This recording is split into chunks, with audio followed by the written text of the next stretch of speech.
través de Radio Interferencia 106.3 FM. Presentamos su programa Enigmas. Hechos inexplicables, casos paranormales, mitos, cuentos y leyendas. Temas interesantes como ovnis, OSNIs, culturas enigmáticas, civilizaciones desaparecidas y todo lo que para usted no tiene explicación.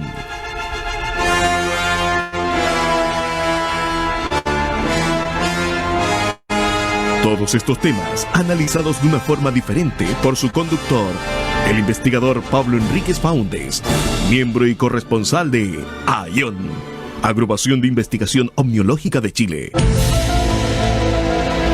Muy buenas noches, amigos, amigas que están en sintonía de la 106.3 FM. Bienvenidos a Enigmas de hoy, día 1 de septiembre. Felicidades, don Pablo, porque pasamos, me involucro también, pasamos agosto y eso es bueno para todos, ¿no? Así es, ya pasamos agosto. A ver, ¿estoy bien o estoy muteado? Sí, lo escucho, Perfecto. Sí, sí pasamos agosto y eso es un mérito tremendo y sobre todo ahora que está con la pandemia, así que es un premio adicional a nuestra vida diaria hoy en día. Claro que sí, así que es muy importante eso. Estamos, ¿quién anda allá atrás? Bueno, un amigo que anda aquí. Estamos arrancando ya una nueva edición de Enigma, ya lo decíamos, día 1 de septiembre del año 2021. ¿Quién lo diría? Ya llevamos en este formato más del año, que por supuesto estamos disfrutando junto a ustedes. Ya hay mucha gente que se está contactando, que se está conectando, ya sea a través de todas nuestras señales, señal online, radiointerferenciafm.com, también a través de el fanpage Interferencia Quintero 106.3 FM y la señal FM, por supuesto, la clásica 106.3. Saludos para Carlos Cepeda, para Carlos Eduardo Vega Cid, que ya están ahí participando. Carlos Cepeda nos manda grandes saludos. Me pone que yo soy el alma de la radio. Gracias, Carlito. Muchas gracias. Saludos a Pablo Enríquez Faúndez, también le manda muchos cariños. Álvaro Romero también desde Maipú, un saludo cordial para él. Y antes de iniciar el programa, yo siempre le quito algunos minutos a Pablo y a todos los muchachos para contarle cosas muy importantes. ¿Sabía usted, comunas de Concón, Quintero y Puchuncaví, que desde hace 2 años el Ministerio del Medio Ambiente cuenta con un plan de prevención y descontaminación atmosférico que ha logrado disminuir las emisiones de las industrias? La gestión de episodios críticos nos permite actuar preventivamente cuando hay mala calidad del aire y malas condiciones de ventilación. Te invitamos a conocer el estado de la calidad del aire en airecqp.mma.gov.cl. Sigamos trabajando juntos por una mejor calidad de vida. Ministerio del Medio Ambiente, Gobierno de Chile. Muy bien, él sabe. Muy bien, Pablo. Muy bien. Excelente. También contarles que estamos junto a Ganadera Santa Paulina, ya que se vienen las fiestas patrias, por todos lados está subiendo el precio de la carne. Ganadera Santa Paulina continúan con las ofertas, continúan con, por supuesto, los precios bajísimos para que usted pueda disfrutar de estas fiestas patrias, que no van a haber ramadas, no va a haber fonda. Vamos a sacar el fondo porque me veo extraño con el ovni detrás. Me siento... La alienígena esa como que me pone nervioso, me pone como no sé, ahí. Mira, aparecen hasta los paraguas, fíjate, de las pequeñas. No es que está bien nublado hoy día, así que déjelo ahí, no los paraguas. En algunos sectores de Viña estaba lloviendo, ojo, cayeron unas gotitas. Para eso también, sí. Ojo con eso. Le contaba que Ganadera Santa Paulina tiene las mejores ofertas: carne de pavo, cerdo, pollo, vacuno, de todo. Creo que la Junta de los Enigmáticos de ahí va a sacar algo también, por ahí algo va a caer. La esquina de la economía. Arturo. Oiga, ¿sabe por qué es barato, no? ¿Por qué es barato? A ver, cuénteme. Elaboración propia. Así es. Elaboración propia. Por eso no tienen esos extras de cobrar, porque realmente ellos mismos producen los cárneos y todo lo que corresponde ahí, ellos los mismos lo producen. Así es, pues. Yo quiero aprovechar de mandar un saludo cordial y espero que nos reencontremos para las fiestas patrias, para el 18, a Mauricio Jofré, que está en sintonía allá. Mira, qué bien. De Alemana, allá está, le dicen el Buda ahora. ¿Sí? Sí, le dan la guatita y sale plata, así que un saludo para eso. Me dice Carlos Cepeda que es barato la carne de Ganadera Santa Paulina porque es de vacas abducidas. Sí. no sé, temática biológica. Congelados Puerto Frío también está con nosotros. El otro día yo le contaba, hemos hecho de todo, voy a comprar, ¿sabes lo que compré en las bolsitas de fruta? ¿Ya? Fruta congelada, son bolsitas de 1.000 pesos. Entonces usted puede comprar mango, hay piña, hay frambuesa, hay frutilla, hay arándano, lo mete a la licuadora, le echa un poquito de agua, un poquito de azúcar si quiere, un poquito, lo deja menos de un minuto y tiene un batido, un jugo natural exquisito. A Luca, no hay Pura vitamina. Pura vitamina. pues. Claro. ¿Dónde en Congelados Puerto Frío? Y no tan solo eso, hay pescados, hay mariscos, hay verduras, hay hortalizas, hay de todo. Vaya, incluso hasta Mauricio Jofré está congelado ahí también, así que hay sonidistas congelados también para encontrarlo. Reservado. Está reservado. Congelados Puerto Frío en el interior del Strip Center en Quintero. ¿Y tú también tienes algunos datitos que darnos o no, Pablo? Por supuesto. Si usted quiere agasajar a alguien, a un amigo, a alguien para quedar como rey, vaya ahí al del Pasaje Café, hay de todo. Tiene todos los sándwiches migas, tiene pasteles, dulces árabes, toda la variedad en café y por supuesto la mejor atención. ¿Dónde? Del Pasaje Café, por supuesto, en Federico Alves, ahí frente al Banco Estado. Así es. Y la ropita, ¿qué pasa con la ropita? Porque oye, hemos subido algunos de pesos, ¿eh? Yo estoy ya por los 90 y tantos, así que cuidado. He tenido los botones empiezan. Se vienen cosas buenas para el 18, entonces yo tengo que ver la percha, oye. ¿Ah? Claro que sí. ¿Para dónde tengo que ir? Rosy, pues. Rosy. Despierte, hombre, por Dios, ya. Dando la invitación a nuestro. Usted invitado. no se preocupe, si yo estoy viendo eso también, así perfecto, que tranquilo. Perfecto. Bueno, Rosy, ropa con experiencia. Vamos entonces con Rosy, ropa con experiencia ahí en el Pasaje Cabo Ortiz. La mejor ropa, toda la variedad de diferentes estaciones del año. Usted vaya y encuentra de todo. Hasta disfraces, Disfraces. ¿Sí? Sí, por supuesto. Trajes de guaso, ojo, ahora. Sí, pero eso no es disfraz, eso es vestimenta, ojo, por si acaso. Sí, para que no se malentienda. Pero ahí hacen todas las costuras, los arreglos, los remiendos y todo lo que usted quiera hacer, ahí está. Surcido japonés también puede ser, ¿o no? Por supuesto. Claro. Rosy, ropa con experiencia. Cabo Ortiz, ahí en el centro de Quintero. Ahí muy estamos. Bien. Oye, Carlos Cepeda dice que escuchando tu mención subió 4 kilos. Así que también saludo a Jean-Paul Arancibia, que está de turno en el estadio, le mandamos un saludo, nos está escuchando, así al estadio, nos vemos en el estadio el día hoy nos vamos a ver el sábado en el estadio, juega Quintero United. Bien, vamos con todo, y vamos por la tele a color, así que ahí nos vamos a ver. Perfecto. Antes de darle el pase, chiquillos, porque yo quiero nuevamente felicitarlos como siempre. Gran trabajo que hacen todas las semanas para enaltecer la Radio Interferencia, por supuesto este lindo programa que lleva también 22 años. Se vienen cosas buenas para el 18, para las fiestas patrias, yo lo decía. No se van a hacer ramadas, en gran parte del país están suspendidas las ramadas, las fondas, lo que nosotros teníamos como tradición ya por mucho tiempo, por más de 8 o 9 años en el estadio municipal, que se hacía la fiesta costumbrista, que por supuesto la Radio Interferencia también la transmitía con grandes artistas que venían a visitarnos, con cocinerías y un animador más o menos nomás que había ahí. No se va a poder hacer tampoco, pero...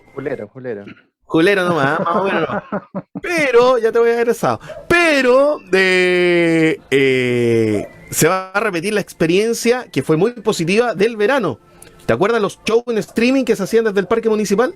Por supuesto. Bueno, qué bueno que te acuerdes, Pablo, porque a partir del 12 de septiembre se va a retomar la misma temática, pero en 18, con artistas locales, con grupos folclóricos, grupos de cumbia, del recuerdo, rock. Vamos a tener también todo tipo de ondas musicales, estilos musicales, mejor dicho, para pasar unas lindas fiestas. A partir del domingo 12 de septiembre en el Parque Municipal, y va a ser ininterrumpido. Domingo 12, lunes 13, toda la semana, hasta el sábado 18 va a estar este show maravilloso que lo va a poder ver a través de la página de Facebook de la Ilustre Municipalidad de Quintero, lo va a poder seguir por YouTube también de la municipalidad y lo va a poder escuchar ¿por dónde? Por la radio Interferencia, Interferencia, por supuesto. Ahí va a estar nuestro equipo humano y técnico ahí, encabezado por don Gonzalo Gana. Estará don Luis Merino, va a estar Betsabe Beiza, va a estar Gatito Sound, Guillermo Pasache, Jean Paul Arancibia, y estamos esperando que le liberen el pase de movilidad a uno que está por ahí, que yo lo estoy mirando, pero no lo quiero nombrar, pero ya por lo menos ha avanzado algo. Así, lo vamos a conversar el sábado.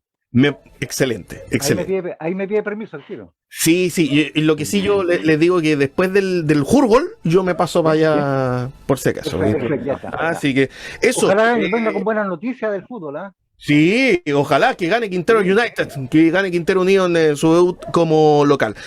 Muchachos, nuevamente agradecidos, los dejo a ustedes con la palabra. Como dicen por ahí en el Facebook, los dejo con Víctor Hidalgo, nuestro Benjamin Button, que no le veo la cámara, pero él cada día más joven. Y por supuesto con el Chayán de la ufología, donde Germán Manríquez, como la acaba de apodar aquí Carlos Cepeda. No soy yo, es Carlos Cepeda. Carlos Cepeda, mire, se alcanza a ver allá, ¿no? Sí. Sí, Chayán de la ufología. Pero por favor. Claro, en vez de tu pirata soy yo, tu Alf soy yo. Es lo que canta Germán Manríquez para enamorar a las chicas.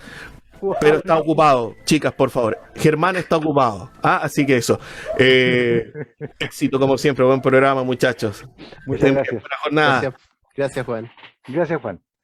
Bueno, agradecido. Vamos a comenzar nuestro programa el día de hoy de Enigmas. Gracias por la participación de nuestro querido Juan Torres Coquén, que hace posible la transmisión de las plataformas y, por supuesto, en la parte de mandos técnicos generales de este programa Enigmas. Tenemos ya a Germán Manríquez y también Víctor Hidalgo, ya también está enganchado con nosotros. Dentro de un ratito más va a estar con nosotros ya a Renaldo Zúñiga Barca, nuestro invitado del día de hoy. Hoy día tenemos que analizar y escudriñar, linda esa palabra, escudriñar, me gusta más que leer, escudriñar. Libros ufológicos de todos los tiempos. Y en esta oportunidad nos toca analizar el libro Hombres y Estrellas. Para eso doy la palabra a Víctor Hidalgo. Muchas gracias, don Pablo, muchas gracias, Germán. Don Juan Torres, muchas gracias por avergonzarnos en público. ¿Qué sería este programa sin usted? Y por supuesto a todos los amigos que nos están siguiendo por las ondas de Radio Interferencia y por la señal de Facebook en programa radial Enigmas. Como bien mencionaba Pablo, el día de hoy vamos a estar haciendo referencia a un libro. En este caso tenemos el libro Hombres y Estrellas del señor Oscar von Sieveking. Y ciertamente es un libro que, digamos, no debería dejar indiferente a ningún investigador, a pesar de que es un libro que toca en forma tangencial las temáticas ufológicas. El señor Oscar von Sieveking ha estado siempre relacionado, estuvo siempre relacionado, ya desaparecido, a las temáticas arqueológicas y de línea arqueológica alternativa dentro del estudio de la historia de nuestro país. Pero estoy seguro que nuestro amigo Germán Manríquez, que lo veo ahí tomándose un tecito, nos puede ya empezar a dar alguna información. Y se va. Y apaga la cámara. Se fue a negro. Se fue a negro. Bueno, y vuelve muteado. Además. ¿Qué tal, Germán? ¿Cómo está? Bien, buenas noches. Buenas noches. No, estaba viendo un detalle técnico acá con respecto a este libro. Buenas noches. Aprovecho de saludar a toda la gente que nos está viendo, a don Pablo, Enrique, a don Víctor y a don Juan Torres también. Aprovecho de saludarlos. Claro, este libro, que dentro de esta seguidilla de textos que hemos estado analizando semana a semana, corresponde a uno de los últimos quizás, que corresponde a la primera época de los textos, digamos, que están relacionados quizás más que nada con la idea muy vaga en esa época. Todavía hablamos 77, 78 este libro Hombres y Estrellas, ¿cierto? De una idea muy vaga de lo que es la vida extraterrestre. Quizás en los 50 y mucho más atrás se estaba hablando ya de marcianos, ¿cierto? Estaba la teoría ya implantada de que existía efectivamente vida en el planeta rojo, pero esto que, digamos, apuesta directamente Oscar Funk, tiene más relación quizás con la temática que estábamos tocando justamente la semana pasada, más con la vida, digamos, de ciertas culturas en Sudamérica, y en especial en Chile, ¿cierto? Que hablan justamente de posibles rastros de estas vidas con ciertas ideas medias tecnológicas. Por ahí va un poco la idea de este texto. Ciertamente. De hecho, creo que vale la pena recordar, en la misma forma que hicimos cuando estábamos hablando acerca de Fue Jehová un astronauta, vale la pena ponernos en un contexto histórico. Estamos hablando del año 78. Durante la década de los años 70 existió una fuerte corriente ideológica casi con respecto a la ufología relacionada con lo que tiene que ver con los antiguos astronautas, una teoría que ciertamente fue extensamente estudiada por Erich von Däniken, pero que, digamos, viene desde mucho antes. Y acá hay varias cosas que deberíamos hablar. Primero que nada, acerca del señor Oscar Funk en particular, tenemos que decir que él es hijo de inmigrantes alemanes, nacido en 1901, y desde una temprana edad sintió una afinidad bastante grande por la arqueología. En aquellos tiempos, la Sociedad Arqueológica de Chile, que tenía junta en la Biblioteca Nacional, incluía digamos, a varios intelectuales. En aquel tiempo, incluso las carreras de arqueología como tal no eran entregadas en las universidades. Por lo tanto, mucho del trabajo que se comienza a gestar en aquella época era basado en conocimientos que venían de fuera. Dentro de la arqueología nacional, particularmente desde el 1900 en adelante, tenemos una línea que hay que analizar en cierta brevedad, la cual viene de parte de las colonias alemanas, particularmente en el sur de Chile. Mucho del conocimiento académico que venía de ahí está fuertemente influenciado, sobre todo ya a partir de 1918, 1920, estaba fuertemente influenciado por el pensamiento que se estaban desarrollando en grupos esotéricos en Alemania, incluyendo, por ejemplo, la Sociedad Thule, que estaba fuertemente influenciada con la idea de razas ancestrales, las cuales habrían sido ingerentes, digamos, en la raza germánica, lo cual después termina con todos los acontecimientos que nosotros conocemos a partir del año 1939, con la invasión de Polonia, comienzo de la Segunda Guerra Mundial y todo lo que tiene que ver con el gobierno del Tercer Reich. Dentro de estas ideas, particularmente en Chile, se comienza a ver una ramificación en la cual las ideas y las teorías alternativas con respecto al entendimiento de la historia comienzan a llegar hasta las costas de nuestro país. Básicamente algunas de las teorías, por ejemplo, en las cuales se fundamentaban muchos de los pensamientos de la Sociedad Thule en Alemania, tenían que ver con las ideas de la Atlántida, los textos de Platón, la idea de los hiperbóreos, la idea de que los sumerios habrían sido básicamente una raza fundadora, la cual habría sido, según si queremos creer la historia de las comunicaciones de la supuesta Sociedad Abril, habría sido creada por los maestros de Aldebarán, los cuales compartían incluso un idioma similar al idioma alemán de aquel tiempo, ¿no?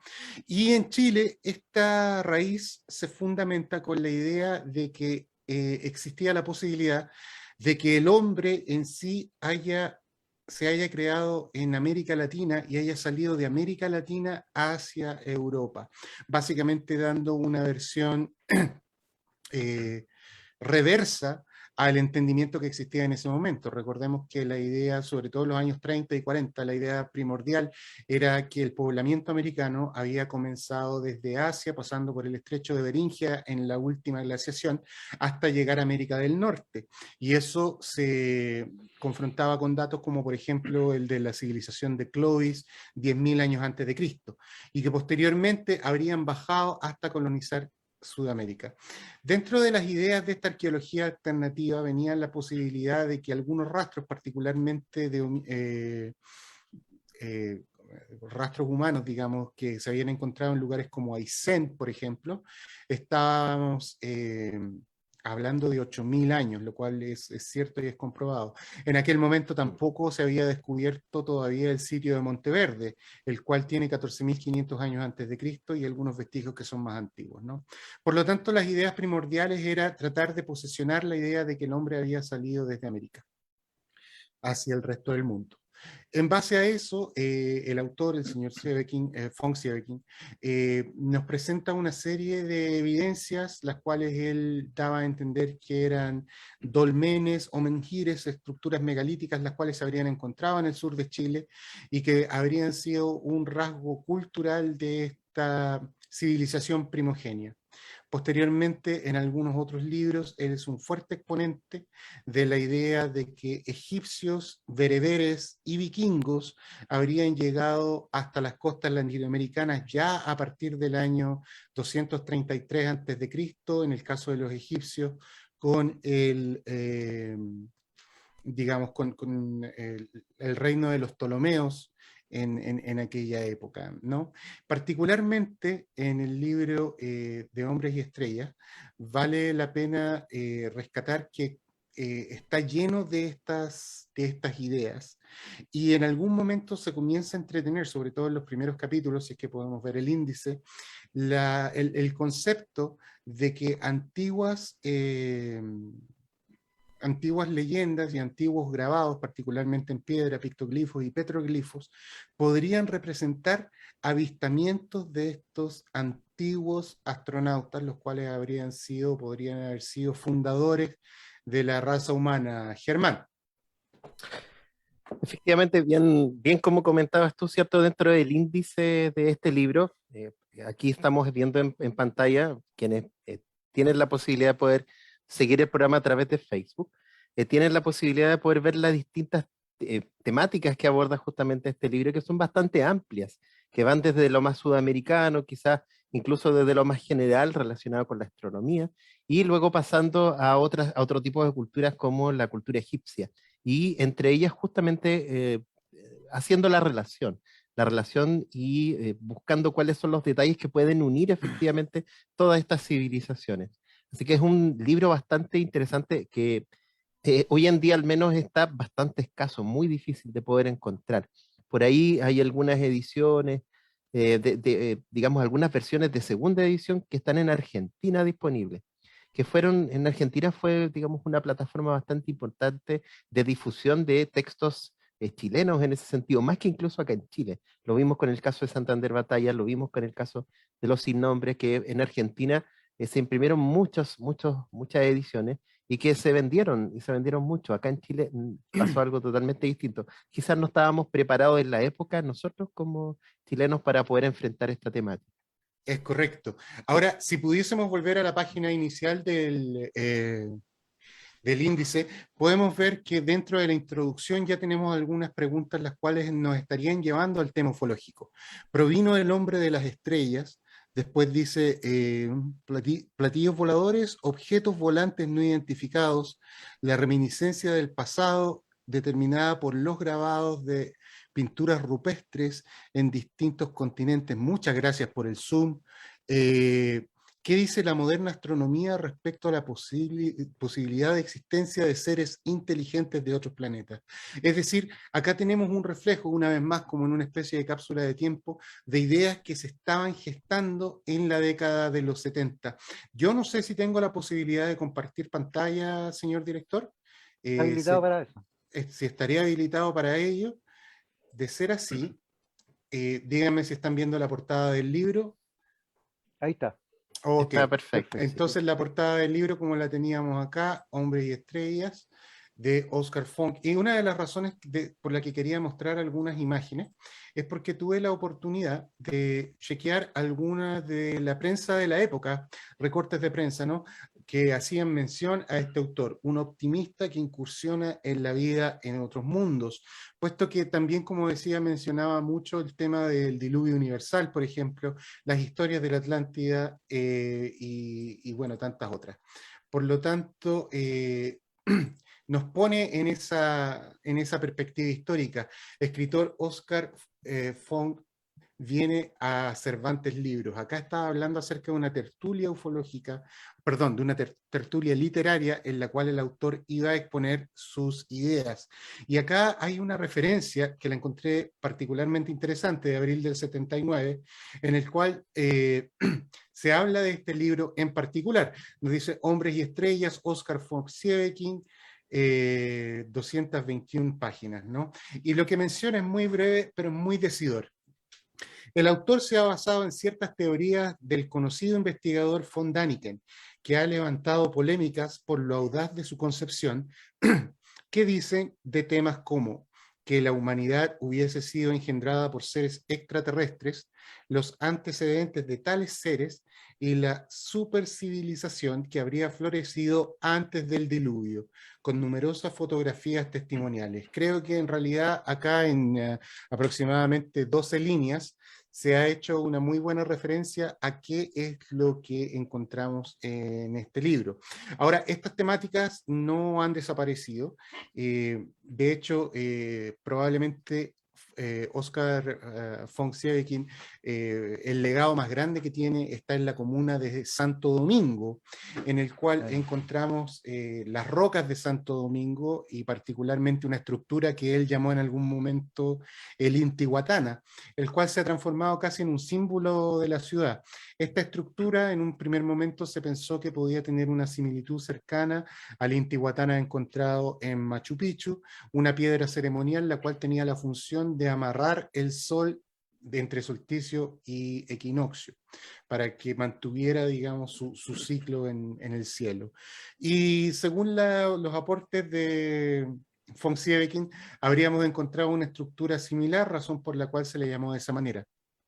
También hizo unos trabajos muy interesantes con respecto a algunos petroglifos que se habrían encontrado en el sector de Tinguiririca, los cuales hay algunos diseños que aparecen en su libro, si no me equivoco fue en Construyamos Arca, no, perdón, en el de los barberiscos, vikingos y barberiscos, pero no he visto realmente fotografías actuales de aquellos petroglifos. Sería muy interesante si es que alguno de nuestros auditores ha tenido acceso a este lugar que nos pudiese enviar algunas fotografías, ¿no? Por lo tanto, como mencionaba, el legado del señor von Sieveking se encuentra ciertamente en las rocas de Santo Domingo, la idea de un Intihuatana, el estudio de petroglifos en la zona de Tinguiririca, y digamos que estas ideas, la idea de que europeos y asiáticos hayan llegado hasta las costas de Chile e incluso hayan sido fundadores de culturas ancestrales como la cultura mapuche, es un tema que hasta el día de hoy se continúa estudiando. De hecho, el escritor Víctor Tolosa, escritor nacional, está pronto a sacar un segundo libro en el cual va a estar explorando todas estas temáticas, ¿no? Y quizás como un dato freak, no sé si lo quisiera comentar el señor Germán Manríquez, el señor Funk es famoso, digamos, o digamos su familia también tiene cierta fama a nivel nacional. Lo que pasa es que acá el que tiene más onda con la farándula es el señor Pablo Enrique, así que le cedo, le Me cedo cedo el la idea micrófono. directamente a él, pero por supuesto. Bueno, es así. Y la verdad es que Oscar von Sieveking es nada más y nada menos que el padre, o sea, el padre, ¿cierto? Viene siendo el abuelito, ¿cierto? De El El Cecilia abuelo, abuelo Boloco. El abuelo, el pero el abuelo, ¿sí? papá de Cecilia Carolina Boloco Fonch. por eso es el padre de la mamá de Cecilia. A eso quería Claro. Sí, llegar. exacto. Entonces, ahí está el vínculo de la parte farandulera, ¿cierto? Ufológica y la parte escritora de nuestro invitado al día de hoy al análisis del libro, ¿cierto? De Hombres y Estrellas. Es el vínculo que une, ¿cierto? A este gran escritor, a nuestra Miss Universo, que también, y la fecha, 1978, y por ahí un poquito más adelante, Cecilia se corona Miss Universo. ¿Qué le parece? Así es. ¿Qué tal? Bueno, para los amigos que nos están escuchando, los amigos que nos han estado siguiendo en este recuento acerca de los libros ufológicos producidos en nuestro país, este libro, si no me equivoco, lo tenemos en el 4º lugar en orden cronológico. ¿Cuál es la razón para tenerlo en tu biblioteca si es que lo encuentras, ya sea en una feria de artículos de segunda mano o en alguna librería especializada en antiguas publicaciones? Básicamente porque es el primer escrito hecho en el país, el cual vincula la idea de los antiguos astronautas con civilizaciones ancestrales en nuestro país. Como mencionaba anteriormente, el libro no versa 100% con respecto a la idea, sino que toma estos ingredientes, los cuales ya habían sido ciertamente expuestos por Eric von Daniken, para posteriormente interiorizarse en historias relacionadas a la posibilidad de viaje de los egipcios y los bereberes hasta tierras sudamericanas, la posibilidad de que hayan influenciado en las razas primogenias como los mapuches, y la idea de que ciertos libros de carácter hasta el momento considerados mitológicos como la Atlántida, habrían tenido verdad y habrían sido, digamos, fundamentales en la historia de nuestro país. Creo que con eso cerramos ya la intervención con respecto al libro del señor von Sieveking, a no ser que alguno de mis otros contertulios tenga un dato que aportar a ello. Yo creo que con eso, esos datos que ya hemos tenido, esas referencias y esas tips en referente a este libro, Hombre y Estrellas, además de su legado y su comunicado a través de lo que es la parte geográfica, el recorrido geográfico que hace, deja en pie, ¿cierto?, el deseo de investigar. Parte de lo que aparece en el libro, ir al lugar, tal como en algún momento también lo hiciera Germán, que se inspiró también en una de estos legados, y fue al lugar donde se encontró con las piedras de Santo Domingo, o las rocas de Santo Domingo. ¿No es así? Sí, sí, efectivamente, tuve la posibilidad de poder conocerlo. Lamentablemente la ubicación actual en Santo Domingo, en la costa de la quinta región, no es la ubicación original, ¿cierto? Está reubicada en ese sentido, pero mantiene la misma estructura, y eso lo hace súper interesante de todas formas. Dentro del chat, Álvaro Romero consulta alguna relación con el dramaturgo Alejandro Sieveking. La verdad es que no estaba buscando información justamente para poder contestar la respuesta, pero lamentablemente no hay mucha información. De hecho, no existe una relación, digamos, disponible, y si encontramos alguna otra respuesta, vamos a compartirla de todas maneras. De todas maneras, así que muchas gracias a todos los que están también compartiendo y que están interactuando a través del chat. Habíamos saludado ya a don Carlos Cepeda Gres, Marcela Varas, también que nos cuenta una situación en particular que la vamos a comentar en su momento. Caitlin Mora también desde México que nos está saludando. Catherine León Aranda, buenas noches, nos saluda. Beatriz Holguín Chesta, Josefa Peña, saludo a Víctor Hidalgo, dice. Josefa, gracias. Jaime Tamayo, interesante tema, un clásico este libro también nos comenta. Claudia Aguilera Zapata, Rolando Pérez Aguilera, saludos a todos, saludos también para usted. Desde Buenos Aires también nos estaban saludando. ¿Quién podría ser, Pablo Enrique, que nos esté saludando desde Buenos Aires? Por supuesto, Vikingo, ¿ah? Exactamente. Exactamente. Aprovechamos también de compartir un saludo para él en Buenos Aires. Nelson Vikingo, ahí está. Nelson Vikingo, justamente. Oye, ¿sabes que yo estaba peleando aquí recién porque me acabo de salir sin querer queriendo y solamente veo a Germán y no sé si estoy escuchándonos o me están viendo? La estamos escuchando claramente y fuertemente. Ahí sí, perfecto, ya volví. Sí, pero por supuesto. Fue un lapso nomás. Bien, vamos entonces, si es que no vamos a ir a la pausa, señor director, usted me avisa, si no seguimos de largo, yo le cuento hasta 10, 1, 2, 3, 10 y listo. Vamos entonces con nuestro invitado. ¿No es así, Master? Ya, vamos a ir entonces directamente con nuestro invitado, ya que no... Y por suerte ya tenemos con nosotros a nuestro invitado del día de hoy, quien nos va a aclarar ciertas situaciones, ciertos tips, donde muchas veces por desconocimiento, por no tener la preparación, obviamente, de un técnico o de un profesional en este caso, de la meteorología, Muchas cosas se ven en el cielo y toda la gente cuando no lo entiende o no lo conoce, lo asocia con ovnis, objetos voladores no identificados, simplemente eh, elementos aéreos anómalos. Para el día de hoy nos va a orientar, nos va a entregar mucha información referente a grandes cosas que se ven en el cielo, algunas manifestaciones atmosféricas, climáticas, que muchas veces nos llevan a errores de interpretación. Hoy día está con nosotros Arnaldo Zúñiga Barca, gran amigo de muchos años. Bienvenido, Arnaldo.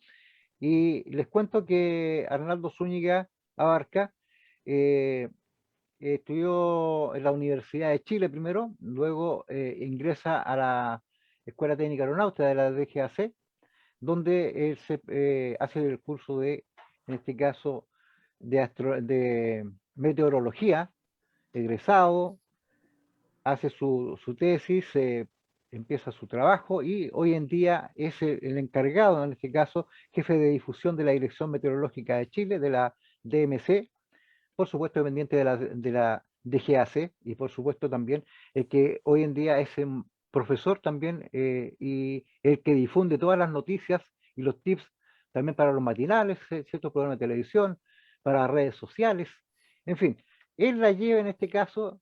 Bienvenido, Arnaldo Zúñiga, y espero que te sientas cómodo el día de hoy. Vamos a conversar de todo un poquito y espero que te sientas cómodo con nosotros. Bienvenido, Arnaldo.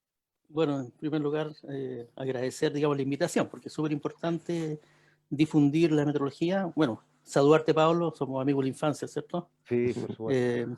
Recorrimos harto cuando éramos lolos. Y Sí. un placer estar con ustedes con este programa que, por lo que veo, es bastante longevo, ¿cierto? Ya muchos años. 22. Y 22 años, mucho, Claro. la verdad, bastante. Así que los felicito por eso, mantenerse al aire por tantos años también es, no creo que no debe ser tan fácil. Y tal como decías tú, bueno, el tema OVNI es interesante. En algún momento yo pertenecí al CFA cuando se inició. Estuve, digamos, un corto tiempo, por razones de trabajo, tuve que desplazarme a otro lado. Así que también ha sido un tema que en su momento fue apasionante. Igual, lógicamente, de repente veo algunas cosas de eso y me tocó ver cosas raras también, pues hay cosas extrañas en el cielo, ¿cierto? Que no todos son fenómenos atmosféricos y tampoco son fenómenos astronómicos. Eso, nosotros analizábamos algunas imágenes que llegaba de todo, la verdad.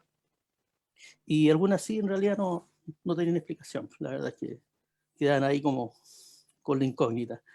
Y bueno, y la meteorología, tal como dices tú, y también hay muchas cosas, fenómenos que muchas veces las personas se asustan. Y lo otro, Pablo, Sí, es que nosotros no estamos acostumbrados a mirar el cielo. claro. Es verdad, nosotros no estamos acostumbrados al cielo. Y muchas personas que en algún momento empiezan a meditar y mirar el cielo ven cosas que según ellos son raras y siempre han estado ahí. Claro. Muchas veces ven a Marte, que está más Muy grande. buenas ¿cierto? noches. Perdón, ¿Arnaldo o Gustavo? Arnaldo, lo que pasa es que parece que mi hijo ocupó el computador en la universidad, así que lo siento por eso. Ok. Arnaldo Zúñiga. Bueno, primero que nada, muy agradecido de que nos puedas acompañar esta noche. La verdad es que, como tú sabrás, nosotros somos un programa enfocado en la ufología y dentro de la ufología ciertamente el fenómeno aéreo anómalo, tanto explicado como no explicado, es una parte fundamental de las temáticas que nos toca observar y a las cuales tratamos de buscar información. Ahora, una de los puntos más interesantes de esto tiene que ver precisamente con la labor que usted realiza, con lo que tiene que ver con la meteorología y lo que tiene que ver con fenómenos, digamos, que son en cierta forma explicables y que realmente muchos de nuestros oyentes, incluso nosotros que estamos quizás un poco más acostumbrados a estar mirando y contrarrestar información, de repente caemos presa de este tipo de situaciones, ¿no? Y pensábamos, por ejemplo, cuando estábamos haciendo reunión de pauta para ya comenzar a hablar, ¿no? Tenemos una serie de fenómenos, no sé si podríamos ir quizás en detalle en ellos, pero yo pensábamos destellos fractales, nubes lenticulares, auroras australes, rayos en bola, trombas marinas y así tantos otros, dan la impresión, primero que nada hay una impresión óptica, es decir, cuando tenemos al observador que ve un fenómeno el cual no puede identificar. Segundo, tenemos la posibilidad de repente de tener un observador que tomó la fotografía y finalmente tiene una imagen o tiene un video, lo cual estaría dando un poco más de, no sé si credibilidad, pero por último podría dar una posibilidad más objetiva de que distintas personas observen un fenómeno y puedan tirar distintas conclusiones, ¿no? Y en tercer aspecto, y esto probablemente vamos a hablar un poco más en detalle, cuando estamos hablando de meteorología, ciertamente estamos hablando de radares meteorológicos, estamos hablando acerca de cartas sinópticas producidas de esta manera, estamos hablando de imágenes satelitales, y como muy bien mencionado usted, existen momentos en los cuales hay fenómenos los cuales no podemos explicar. Y es muy interesante para nosotros tener la posibilidad de hablar con una persona que está en la Dirección General de Aeronáutica Civil, cual una de las funciones de ellos precisamente asegurar la seguridad del tráfico aéreo nacional, por medio de, digamos, reportes meteorológicos y el entendimiento de todo esto. Por lo tanto, no sé, Germán, si ya tenemos algunas imágenes que podamos comenzar a mostrar, cosa que podamos empezar a hablar acerca de todo esto, ¿no? Por ejemplo, lo que estamos viendo en este momento es una imagen de una nube lenticular, la cual es una formación que generalmente se observa a baja altura o cerca de colinas. No sé si nos podría ilustrar un poco más, Arnaldo, acerca de qué es lo que estamos viendo cuando observamos una nube lenticular. Perfecto, la verdad es que, bueno, es justamente una nube lenticular. Estos se generan bajo ciertas características del flujo de aire y la estabilidad atmosférica. La estabilidad atmosférica en el fondo implica los movimientos que hay de ascenso o de descenso. Entonces, cuando hay ciertas características en la troposfera que se reúnen para que esta nube se forme, bueno, ahí la tenemos en evidencia, ¿cierto? Y bueno, muchas veces el viento es bastante significativo, porque el viento tiene que incidir con cierto ángulo en la montaña o en la cordillera. Estas nubes son muy fácil de ver en la cordillera de los Andes. Yeah. En general el flujo a estas latitudes, en gran parte de nuestro país, viene de mar a cordillera, ¿ya? Y muchas veces este flujo viene acompañado con viento un poco más intenso, y al chocar con un ángulo más de 45 grados con la cordillera, estando estable la atmósfera y habiendo humedad, se forma esta nube, porque si no hay humedad va a haber turbulencia, que muchas veces se llama CAT, turbulencia en aire claro, y no está la nube presente porque no hay humedad para que se forme, pero la onda está igual, y muchas veces los pilotos toman mucha turbulencia en este tipo de nubosidad, porque son descensos y ascensos muy abruptos digamos, de la aeronave. Incluso le puedo contar algo personal. Años atrás una empresa, que no me puedo decir el nombre, brasileña, pensaba suspender los vuelos a Chile porque estuvo a punto de siniestrarse en 2 oportunidades cruzando la cordillera para acá, producto del CAT, de la turbulencia de aire claro. No había lenticular, pero sí estaba el fenómeno. Pero sí, esto es una nube lenticular. En la cordillera se forma mucho, mucho. Así que los pilotos siempre toman resguardo cuando ven este tipo de nubes. Hay imágenes que son espectaculares, en que parecen verdaderos discos voladores. Claro. Y las personas se asustan, le sacan fotos, ¿cierto? En el sur de Chile, en los volcanes, generalmente hay unas imágenes, pero muy lindas, de esta nube. Y esta nube también es lenticular, y fíjense el tono que tiene, pero eso es por la posición del sol, nada más. Okay. Los rayos Reflexión solares solar. Muy linda, y se ve como iluminada, ¿cierto? Pero también una nube lenticular, muchas veces se forman en parches superiores, porque se va propagando la onda hacia arriba, y también se propaga en la horizontal. Cuando tenemos esta onda, se va atenuando en la horizontal y puede abarcar varios kilómetros también. Entonces para ponerlo, digamos, en términos simples, ¿sería correcto decir que una nube lenticular está siendo esculpida por vientos que están tanto superior a ella como inferior a ella, y que están básicamente dándole la forma que nosotros podemos ver, por ejemplo, de un cúmulo de un cirro? Claro, es una nube justamente que va a depender de la condición meteorológica imperante, que tiene una masa estable, el viento, el ángulo de incidencia, ¿cierto? Y la humedad, pues si no hay humedad está la onda, pero no hay nube. Entonces, en el fondo vendría siendo, Arnaldo, como se concreta para graficar cuando los papás llevan a los niños a los juegos, a diferentes partes, a los parques, y están haciendo el famoso algodón de azúcar, donde le aplican una velocidad al disco y empiezan a dar vueltas, haciendo la función de rotación. En este caso, al chocar, tal como decía Arnaldo, el viento o las térmicas que van subiendo hacia la cordillera golpean, pegan, suben, bajan y van haciendo el molde en este sentido para ir formando de esa forma la nube lenticular. ¿Sería más o menos así? Claro, la atmósfera es muy susceptible a formar muchas veces condiciones de nube, habiendo humedad, un enfriamiento, ¿cierto? Que es lo principal, y núcleo de condensación. Son tres factores, pero fundamentales para formar una nube.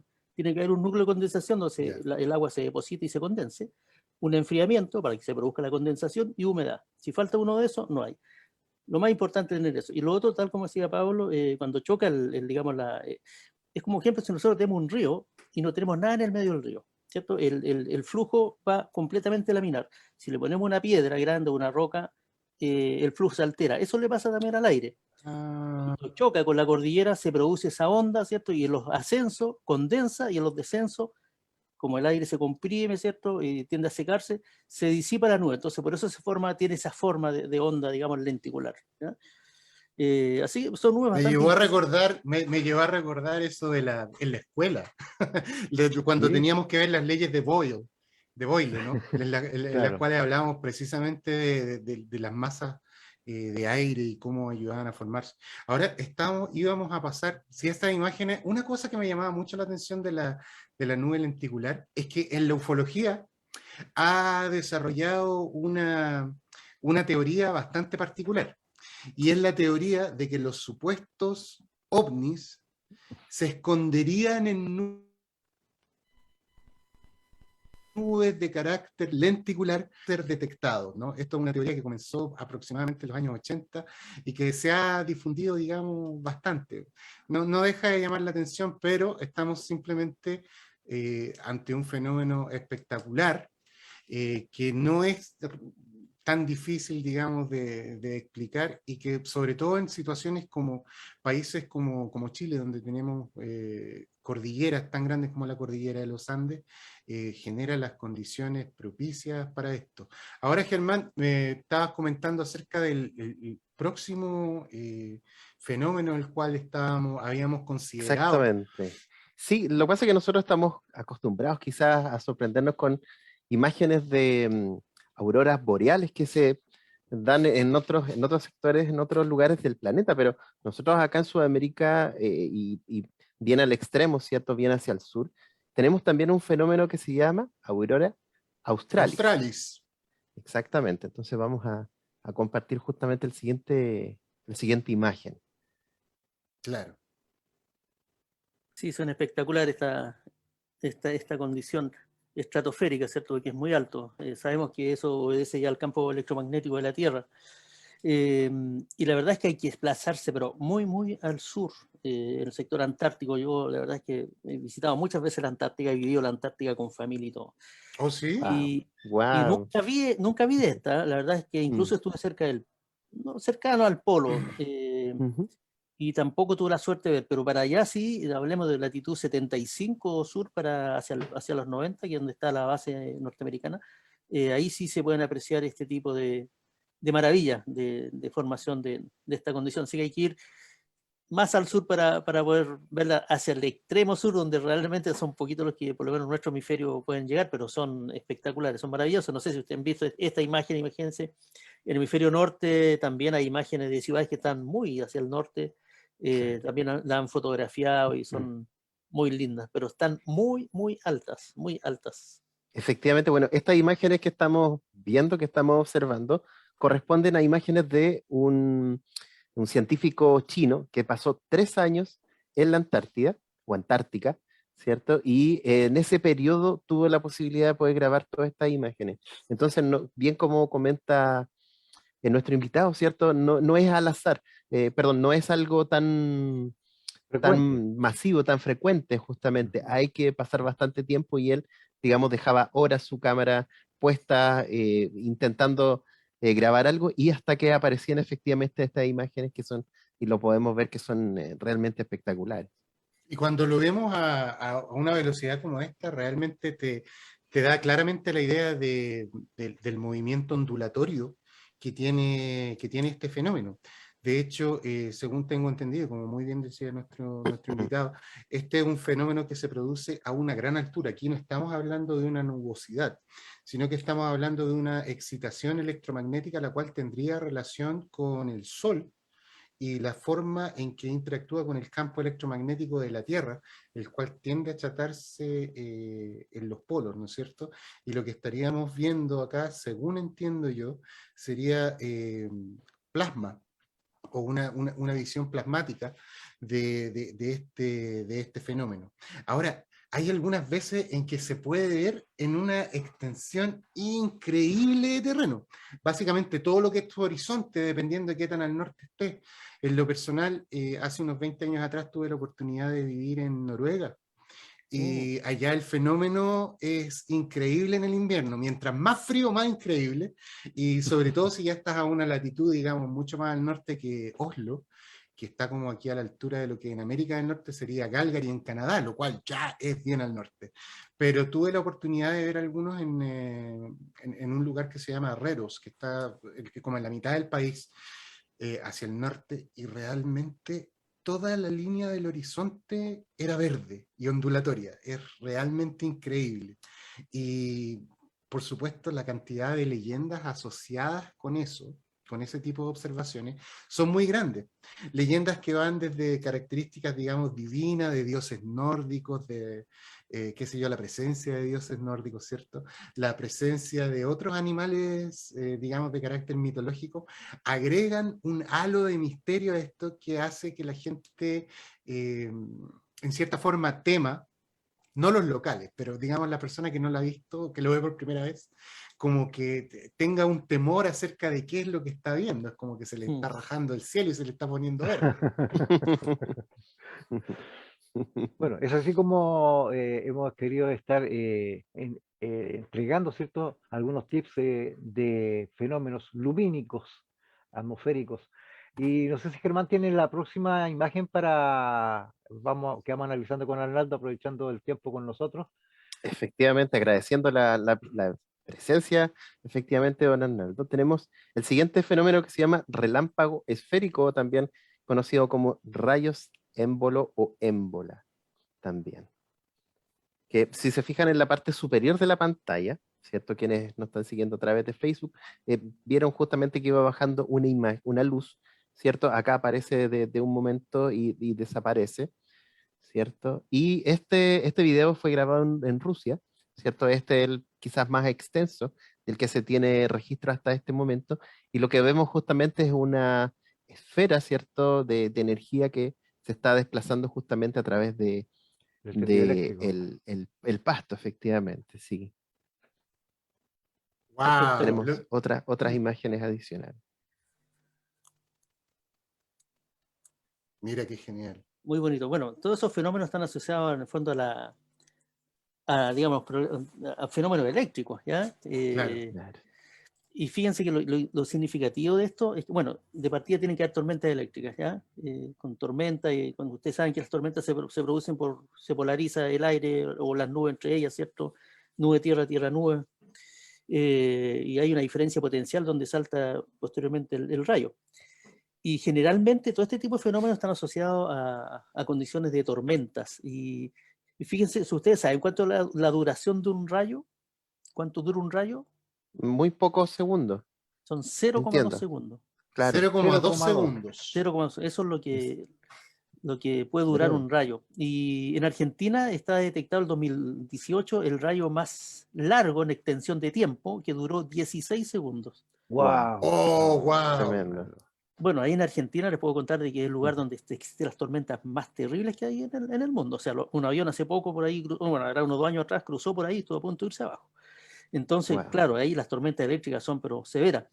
Y el rayo más extenso, porque esto también es importante, porque de repente uno cree que los rayos caen en el suelo o van de nube a nube, pero hay rayos que pueden alcanzar fácilmente hasta 700 kilómetros de distancia. ¡Wow! Si ven ustedes las ramificaciones que hay ahí, ¿cierto? Sí, claro que sí. Un rayo en Brasil alcanzó 718 kilómetros de distancia. Entonces, ¿qué pasa? Es muy probable que en algunos sectores está la nube tormentosa, pero un avión puede ir pasando pero muy lejos y igual puede ser alcanzado en forma más tenue, pero por un rayo que incluso puede estar hasta con cielo despejado, porque si el aire está polarizado, el rayo va a llegar allá. Y estamos Entonces, hablando, perdón, perdón, ¿sí o no? perdón. Es que estamos hablando de fenómenos que podrían ser confundidos con efectivamente ovnis. Y en esta imagen que podemos ver a continuación, existe justamente digamos, una luz que pasa por detrás de los árboles y que pareciera ser efectivamente una nave.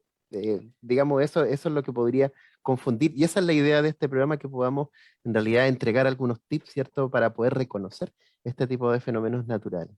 Ahora, este fenómeno en sí no es común. El relámpago en bola no es algo realmente No, no es común, por común. lo tanto, si alguien lo No. puede ver, es increíble. Que lo pueda filmar, ya sería como una Un posibilidad acierto única único, en la claro. vida, un Claro. acierto único, ¿cierto? Poder tener un registro como este. A mí siempre me ha llamado mucho el cuento del electromagnetismo y cómo se manifiesta. Porque, digamos, bueno, milenariamente, ¿cierto? Ya a partir de los griegos en adelante era la representación del dios Zeus, y posteriormente con los pitagóricos fueron los primeros que se negaron, digamos, a decir, no queremos explicaciones sobrenaturales, queremos entender los fenómenos como son y por qué se producen. Y no llegó hasta, digamos, la época de Maxwell, cuando se descubre o él postula, digamos, la segunda fuerza natural de la Tierra conocida, que es el electromagnetismo, que finalmente se logró entender esto. Ahora, también podemos pensar en Benjamin Franklin con su cometa, con la llave, La ¿cierto? llavecita.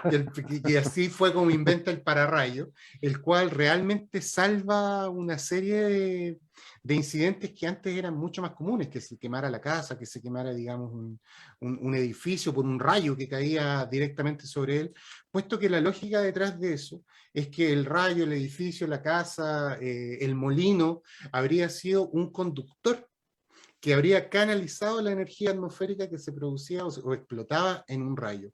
Sin embargo, en el caso, por ejemplo, de los rayos de bola, da la impresión de que esta manifestación estuviese en cierta forma flotando en la atmósfera hasta que finalmente o se canaliza.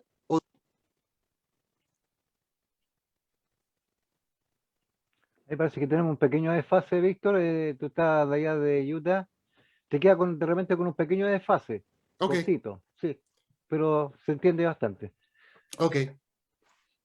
Sí, se Bueno, entiende. en realidad no era más que una pregunta, era como para acotar en el término de lo que son estos famosos rayos de bola, ¿no? En el sentido de que es un fenómeno muy extraño, no es tan típico como el rayo que nosotros conocemos.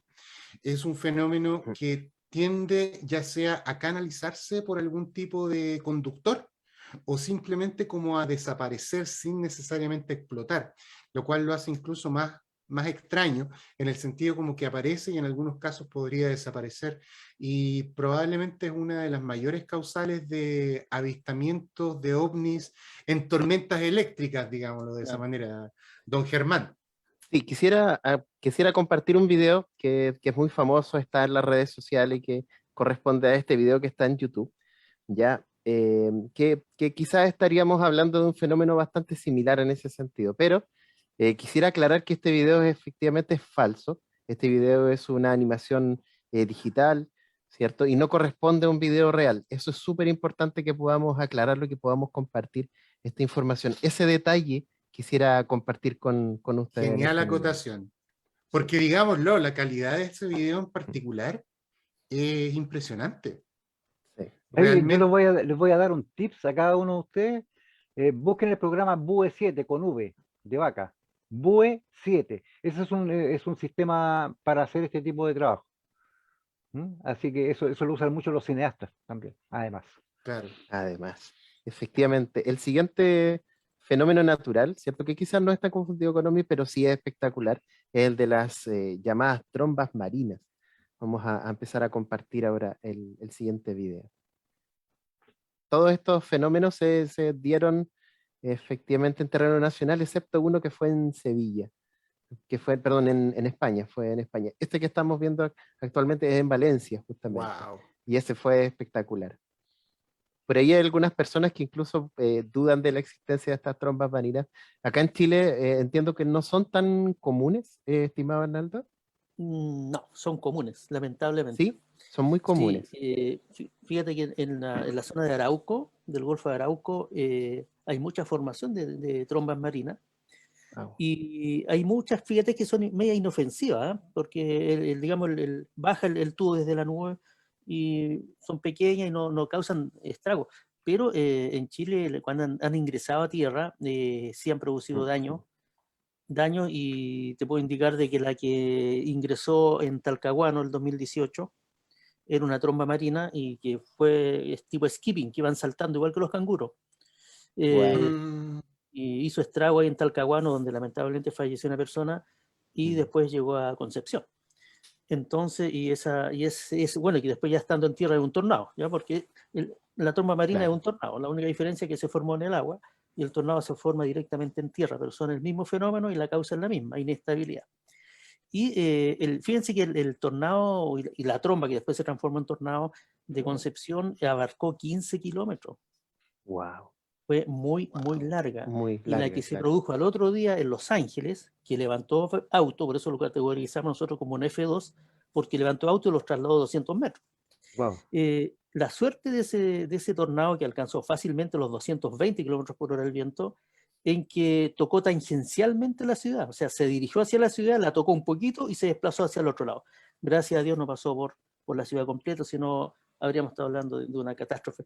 Así que, Ay, claro. sí, estos fenómenos son complicados y en Chile esto es un fenómeno que recién tenemos la herramienta nosotros para empezar a estudiar, ¿cierto? Pero sí nos hemos dado cuenta que viene acompañado con muchas tormentas eléctricas, entonces tenemos un sistema de monitoreo de tormenta eléctrica y vamos viendo si se dan las condiciones o no para que se forme algo tornádico. Nunca vamos a hablar de tornado porque no tenemos radares. Cuando tengamos Claro. radares posiblemente nos acerquemos a poder pronosticar un tornado, pero antes no, va a ser Y imposible. esta región que comenta usted por condiciones climáticas, por condiciones geográficas, reúne las condiciones ideales para que se puedan crear estas trombas marinas. Sí, la verdad es que la Armada de Chile hizo un estudio bastante interesante y recopiló información histórica digamos, fueron a los libros de historia, y fíjense que hay reportes de tromba y tornado desde Iquique, Wow. claro, del Desde norte de Iquique. Chile, zona central y sur, entonces no es un fenómeno que sea tan... Oye, eso es anticiclón. Tan local, claro. Sí, El norte de claro, lo Chile que es pasa es que anticiclónico. recuerden que los aluviones de Antofagasta, de Copiapó, ¿cierto? Hablemos del 2015, dejaron una Chañaral. mortandad Sí, tremenda. Es tremendo. anticiclónico, pero es que hay un fenómeno que se llama baja segregada o núcleo frío en que empieza a atornillarse desde arriba hacia abajo en la atmósfera y generan tremendos estragos. Entonces, eso también puede generar también estas trombas, estos tornados. Qué Wow, interesante. Oye, tremendo. Arnaldo, a usted le gustan los programas de televisión como Storm Chasers, por ejemplo, que aparecían antes en el Discovery Channel, donde salen a buscar tornados? Los cazadores Los cazadores de tornados, así se llama. Eso, sí, acá Ajá. en Sudamérica, sí. Porque ahí usted mencionaba si tuviéramos radares, ¿no? Y yo recuerdo que una de las cosas que ellos utilizan o ponen, digamos, en sus carros, además de estabilizadores y todo eso que en realidad de repente no funcionan, dependiendo de qué tan cerca estén, es los supuestos radares Doppler. ¿Cómo se puede prevenir, no prevenir, pero digamos, cómo se puede saber o anticipar la existencia de un tornado, digamos, con un radar de esas características? ¿Qué es lo que el radar, en cierta manera, mide para poder decir, oye, aquí tenemos, creo que le llaman células, ¿no? Aquí tenemos una célula que puede desarrollar en un tornado. Una célula convectiva, ¿ya? Ya. Las células convectivas en los radares, pues hay distintos tipos de radares, banda A, B y C. El C es el más completo y el más caro, estamos hablando de muchos millones de dólares. Y el banda C que tiene Estados Unidos y los países, digamos, avanzados, hace un escaneo completo de la atmósfera y sobre todo ve los movimientos verticales. Eso es lo que hay que estar viendo, porque es capaz de ir midiendo cómo se está comportando la nube y en corto tiempo. Si en Estados Unidos tampoco pueden ellos alertar de tornados, creo que son 15 o a más una hora antes. ¿ya? Acá es terrible. Cuando pasan, de repente tienes 5 minutos para dar una alerta. Exactamente, sí. Acá hay un lugar que está cerca del Golfo de México que se llama la Avenida de los Tornados, Tornado Alley, donde los tornados pasan y te rompen el pueblo por el medio. O sea, te pasan por escuelas, pasan por donde sea, ¿no? Ellos se sienten afortunados cuando esto, digamos, se desarrolla en un campo, en un sembradío, y son unas pocas casas nomás las que se ven afectadas. Porque también la otra cosa que es increíblemente interesante con los tornados es la cantidad de escombros que arrastran. Y eso yo lo quería también llevar al cuento de las trombas marinas. Porque en el tornado, digamos, existe una cantidad muy grande de ramas, pedazos de madera cuando pasan por una casa, pedazos de techo, y estos se proyectan a una velocidad increíble contra cualquier material que lo tome.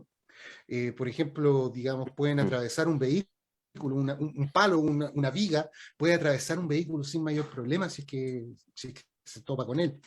Y solamente quería mencionar un dato anecdótico con el respecto a las trombas marinas. Estas no solamente suceden en el mar, también pueden suceder en lagos más o menos grandes, si es que las condiciones se dan y se comienza a ver un tornado ahí. Y por ejemplo, a los amigos que son aficionados a los misterios forteanos, ¿no? Particularmente hablando de Charles Fort en adelante, hay algunos misterios forteanos que eran súper difíciles de explicar. Por ejemplo, las lluvias de peces en algunos lugares en Europa, igual que las lluvias de ranas en algunos lugares en Europa. Y se creía que probablemente este tipo de manifestaciones podría haberse explicado por el hecho de haber tenido una tromba ya sea acuática, llamémosla acuática, ya sea marina o de alguna laguna, o en un lago, en el que se aplicaba una succión y se hubiese topado con un cardumen de peces y lo hubiese trasladado, digamos, hasta las orillas del pueblo cercano, y así estaríamos hablando de una lluvia de peces o lluvia de ranas. Un dato freak, pero que realmente podría explicar un fenómeno, digamos, mucho más completo por medio de una característica meteorológica inusual, pero no imposible. Sí, pues es cierto. La verdad es que incluso muchas veces hay remolinos de viento que son muy intensos. Yeah. Y en el desierto, por ejemplo, de repente nos llegan a nosotros videos de remolinos de viento, pero ya todos piensan que son tornados. Pero no es un remolino, pero son muy, muy intensos y también pueden producir succión. Y si, bueno, hay un animalito por ahí, lógicamente, y el liviano lo va a levantar y lo va a desplazar para otro lado. Eso es cierto, ocurre. Y en los lagos de Chile, y Chile tiene lagos tremendos también, también se generan las trombas. La tromba matina, en el fondo el tornado y tromba es lo mismo, pero baja, de la nube baja. Inicialmente el eje de rotación es horizontal y después se empieza a inclinar, y cuando se inclina baja y hace todo el estrago que conocemos. ¿Y eso es un centro básicamente de baja presión o de alta presión el que comienza a hacer este efecto? Un centro de alta presión, creo. La verdad es que tiene que haber un área de inestabilidad, porque nosotros hemos visto, digamos, tormenta eléctrica y con eventos tornádicos cuando el frente frío está pasando, el aire se está agitando, y también cuando el frente pasó y queda el aire inestable, y ahí empieza a entrar una masa más fría y una masa más polar, y la presión tiende a subir, pero está inestable igual el aire. El aire frío pesa mucho, pero está inestable. Hay muchos movimientos verticales. Y hablando de esa inestabilidad, amigo Germán, inestabilidad térmica, acá tenemos un ejemplo de algo que se ha estado hablando desde hace no mucho tiempo, que serían los tornados de fuego. O trombas de fuego, las cuales se generan en características de incendios forestales. Y al parecer acá, la forma en que esto se genera es en cierta manera el mismo principio. Estaríamos hablando de un tornado el cual succiona, digamos, una llama, haciéndola bailar y ascender, pero por cientos de metros en algunos casos, y que también pueden tener características similares. Ahora lo interesante de esto es que cuando tenemos un incendio forestal, el aire caliente tiende a subir mucho más rápido que en una condición, digamos, que cuando está lloviendo, ¿no? ¿Eso es algo que se ha visto acá en Chile también, Arnaldo? Poco, muy poco, pero sí se dan. Estos tornados de fuego, bueno, justamente el aire tiene que estar un poquito inestable, como masa de aire completa, digamos, una extensión, hablemos de, no sé, pues, hablemos unos 50 kilómetros cuadrados o más. Ya. Pero el calentamiento diferencial que hay ahí por producto del incendio mismo es tremendo. Entonces las masas de aire asciende mucho, muy rápido. Y al encontrarse con condiciones de inestabilidad empieza a rotar y se producen estos tornados de fuego. La verdad es que en Australia también son bastante comunes estos tornados. Sí. Y son muy peligrosos, ¿eh? Porque recuerden que los tornados o este remolino son erráticos, entonces se pueden desplazar a cualquier parte en cualquier momento. Entonces los bomberos forestales, que yo me saco el sombrero con ellos, es un fenómeno muy, muy peligroso. Aquí hay Sin justamente duda. imágenes de un experimento donde intentan replicar justamente el efecto que se genera. Claro, ponen varias, digamos, instalan, ¿cierto? Varios Ventiladores. ventiladores, Ventiladores, ¿cierto? ¿sí? Ventiladores, ¿cierto? Y Mira generan justamente esta imagen o esta situación Wow. de fuego. Muy, muy, muy interesante en ese sentido. Claro, ahí Ahí está la geografía de un lugar va a jugar un tremendo, digamos, papel papel. digamos, como vaya el viento, ¿cierto? Porque Sí. el viento se encajona. Y si toma cierta dirección y empieza a rotar en forma ciclónica o anticiclónica, ¿cierto? O sea, como reloj o antihorario, va a producir este efecto. Entonces, no lo había visto, realmente espectacular el fenómeno. Sí. Fíjese que acá en California particularmente, yo estoy en el estado de Utah, por lo tanto estoy cerca del desierto, y California, digamos, tiene la parte que es costa y tiene la parte que es desierto también hacia el oriente. Y hace 3 años atrás se han producido los incendios forestales más grandes que se han tenido registro casi como en 40 años. Incendios que arrasaron pueblos enteros. Y estos pueblos, digamos, gran parte de la forma en que estos incendios forestales se propagaban tenía que ver con este tipo de tornados de fuego, ¿no? Que se mueven muy rápido. Ese era el problema que generaban, que se movían muy, muy rápido. Entonces ahí, digamos, toda la infraestructura, perdón, del pueblo, toda la infraestructura de seguridad, desde los carros de bomberos hasta cualquier tipo de infraestructura de seguridad que uno pueda pensar, estaba propensa a ser destruida inmediatamente. Y así fue, así fue. Después que pasaba el incendio, digamos, era increíble ver la cantidad de carros que estaban quemados así, pero en hileras, incluso de personas tratando de arrancar, ¿no? Y se hablaba mucho también de la relación que tiene el cambio climático en los últimos 20, 30 años con este tipo de manifestaciones, lo cual también se pone como mucho en contraposición. Hay mucha gente que incluso niega que esto realmente exista, pero no, digamos, es totalmente evidente que los tipos de incendios forestales que nosotros hemos estado viendo, por lo menos en el hemisferio norte, desde hace unos 10 años a la fecha, son cada vez más intensos, cada vez más fuertes, y con más manifestaciones de fenómenos que antes no eran tan comunes, como por ejemplo el tornado de fuego. No, Interesante. en Chile vimos los incendios más grandes de 2015, ¿cierto? Y si nosotros vemos el historial de las temperaturas de la zona central y sur de Chile, en 2015 rompimos muchos récords de temperaturas extremas. Está dentro de los años más cálidos, entonces hay una estrecha relación entre las temperaturas máximas y los incendios forestales, lamentablemente.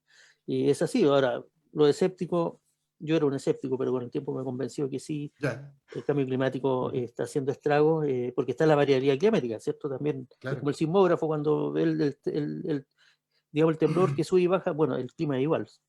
Pero si uno ve, aquí lo que hay que ver son las tendencias. Si nosotros vemos las tendencias de Chile, en gran parte de nuestro país, en 30, 50 años de la temperatura máxima, por ejemplo, va en ascenso. Si vemos la tendencia de las mínimas, estamos teniendo noche más cálida.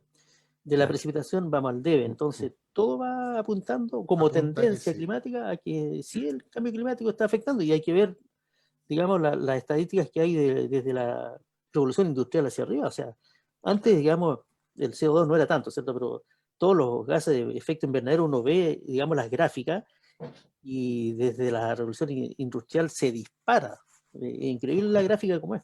Entonces, innegable. Claro. Referente a esto Ciertamente. mismo, Arnaldo, para hacer mediciones y tener un control propiamente tal, ¿cierto? Ustedes cuentan con redes de superficie y redes de altura. Se habla también de estaciones climatológicas y aeronáuticas, como también radiométricas. Hay otro estamento, ¿cierto?, en la parte de red de altura que parten con los LIDAR, para que después nos explique un poquito, estaciones satelitales, que son sus aportes también para apoyar en la tarea, estaciones sonda, como muchas, incluso aquí en Quintero tuvimos también un radio sonda donde se mandaba un globito para arriba con un aparato, y que después se fue trasladado a Roca de Santo Domingo, si no me equivoco. Entonces, cuando pasa esto, muchas veces la gente ve pasar un globo meteorológico y por ahí tenemos algo, no sé si hay algún dato por ahí. Bueno, ahí en este caso nos está mostrando Germán alguno de estos preparativos para este tipo de globos sonda. Cuéntanos, Arnaldo, cuántas cosas se basan para poder tener un buen pronóstico. Bueno, mira, tal como dices tú, la red de información de superficie es vital, ¿ya? Es como la meteorología es como la medicina, tú necesitas datos. En la medicina necesitas exámenes, ¿cierto? Para poder hacer un diagnóstico. Nosotros igual necesitamos todos los datos para hacer un diagnóstico, cómo se está comportando la atmósfera. Y eso se hace a través de la red de superficie, que está desde Arica, Punta Arenas, Juan Fernández y La Paz, cuando tenemos estaciones de superficie donde miden la temperatura, la presión, la humedad, el viento, ¿cierto? Y otros parámetros más. Y ahí tenemos en el fondo el XI, en superficie el área, ¿ya? Claro. Pero para que sea, porque la atmósfera es tridimensional, tenemos que también verla en el eje Z para hacer las 3 dimensiones. Y el eje Z lo vemos justamente con los sondas, como decías tú. Y tenemos sonda en Punta Arenas, bueno, el que está en Quintero está en Santo Domingo ahora, en Puerto Montt, Punta Arenas y también en Isla de Pascua. Y se envía todos los días ese globito a la misma hora. Y esto se hace en todo el mundo, para que toda la información tiene que ser estandarizada. Si tú miras una estación meteorológica en Chile y la ves en Argentina o la ves en, no sé, en Noruega, todas son iguales. Las antiguas, que eran unas casitas, ¿cierto? Como unas palomeras, todas, digamos, las puertas están mirando hacia el sur, son blancas, están a una cierta altura, todo estandarizado para que las mediciones sean comparables. Exacto, Porque si no, yo no saco nada con data de la temperatura dentro de la casa y la comparo con una allá en el patio. No hay comparación. Entonces, para estudiar y en la imagen que estamos viendo acá, yo creo que probablemente ya nos vamos a empezar a mover a la parte ufológica. Una, digamos, de las observaciones más inusuales que mucha gente tiene son los globos sonda. Ahora, el globo sonda, como el que estamos viendo acá, puede reflejar luz, sobre todo en lo que es el amanecer o el atardecer, en formas bastante inusuales.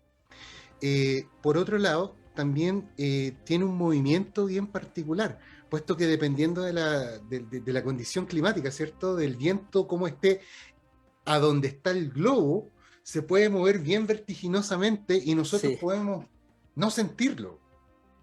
Claro, tiene un movimiento pendular muchas veces extraño. Entonces, sí, la verdad es que... Y el hecho que tenga ese peso que tiene del objeto. Bueno, ahora fíjate que los sondas son de Plumavit, son muy livianos, ¿ya? Antiguamente, hablo 30 años atrás, eran de baquelita.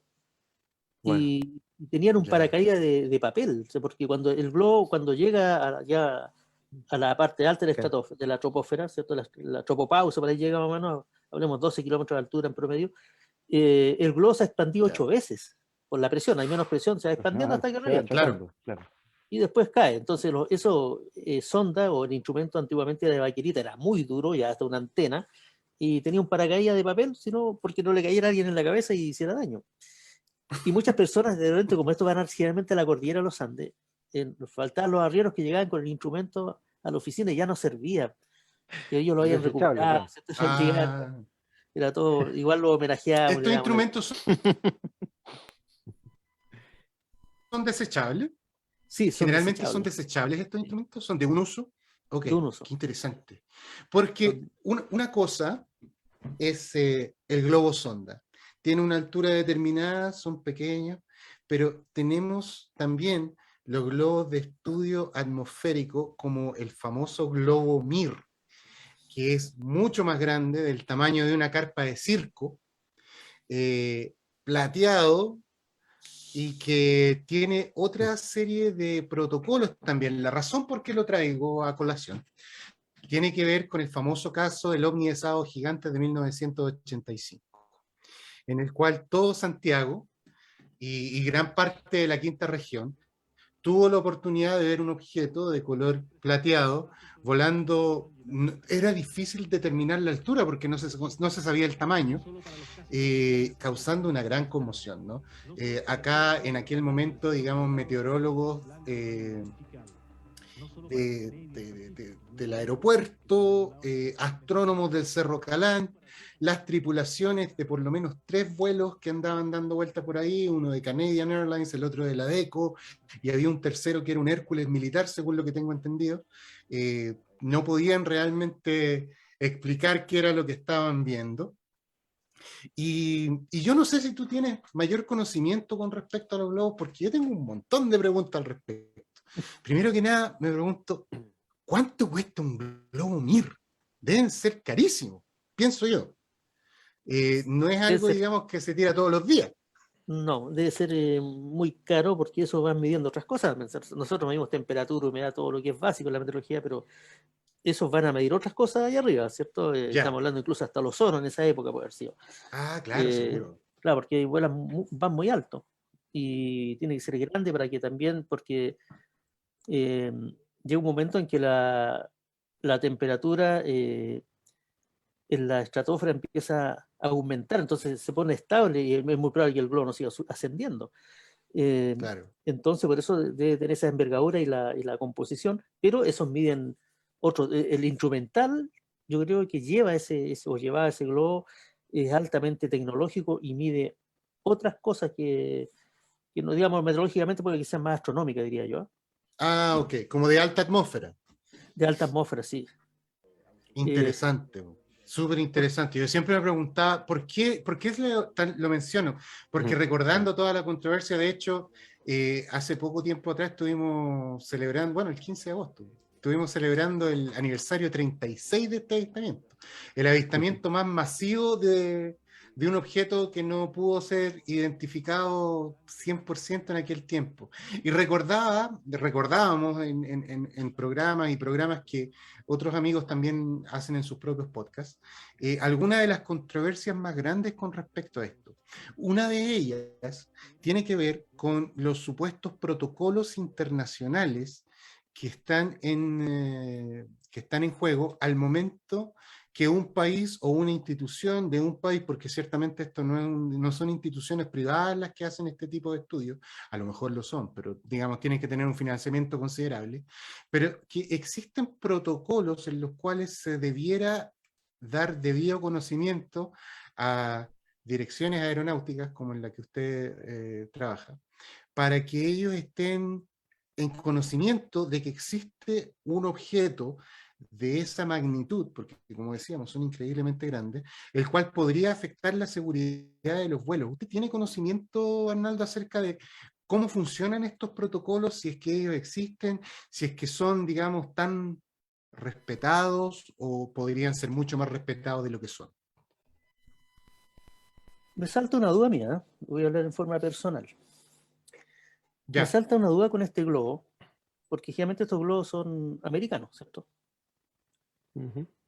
Sí. Si yo voy a la configuración de la atmósfera y las teleconexiones que hay en la atmósfera, la verdad es que no veo por ningún lado que ese globo haya llegado acá.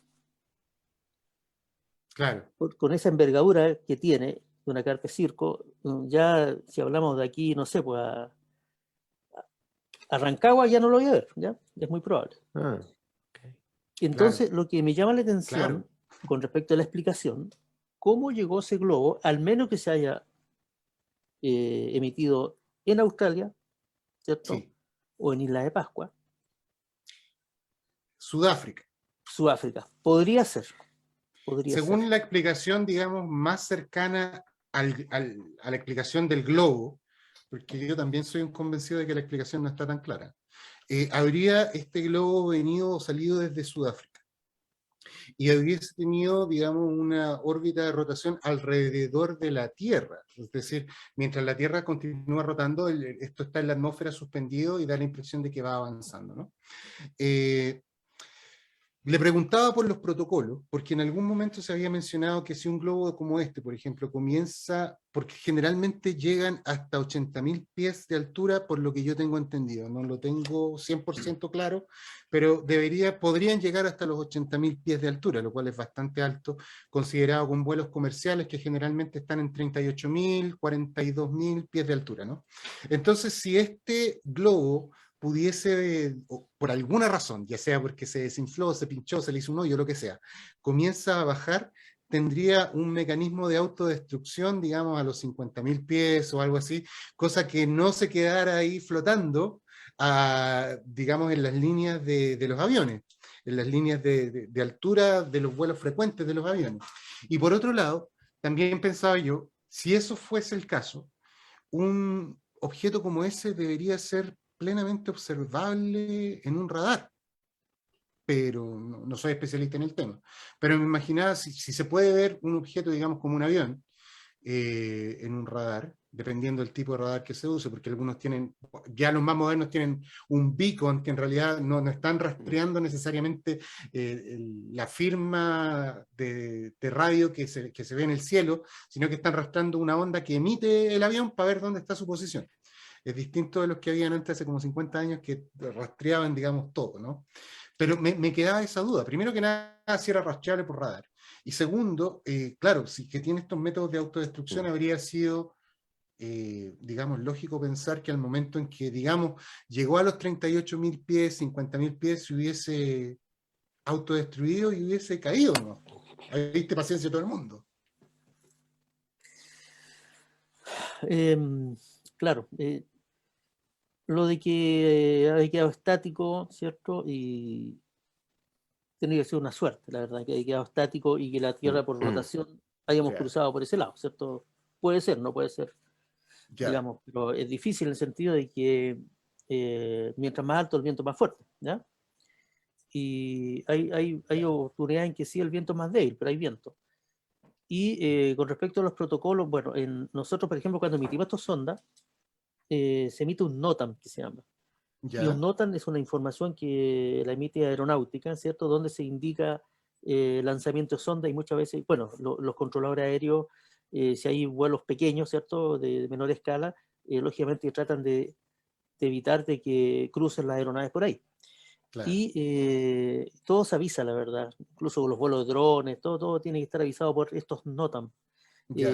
Esa es la normativa que hay, pero desconozco la verdad si con respecto ya cuando son estos globos que son ya de mayor alcance, ¿cierto? Y de mayor envergadura, si Aeronáutica, en este caso Estados Unidos, publicará algo, de repente son cosas medias estratégicas también, entonces... Podría ser. Claro, sin duda. se las callan. Hay un caso acá de un amigo que está siguiendo el programa, Daniel Menéndez, dice, este globo acá en Argentina, desde Argentina no está hablando, en el año 1985 causó una tremenda conmoción.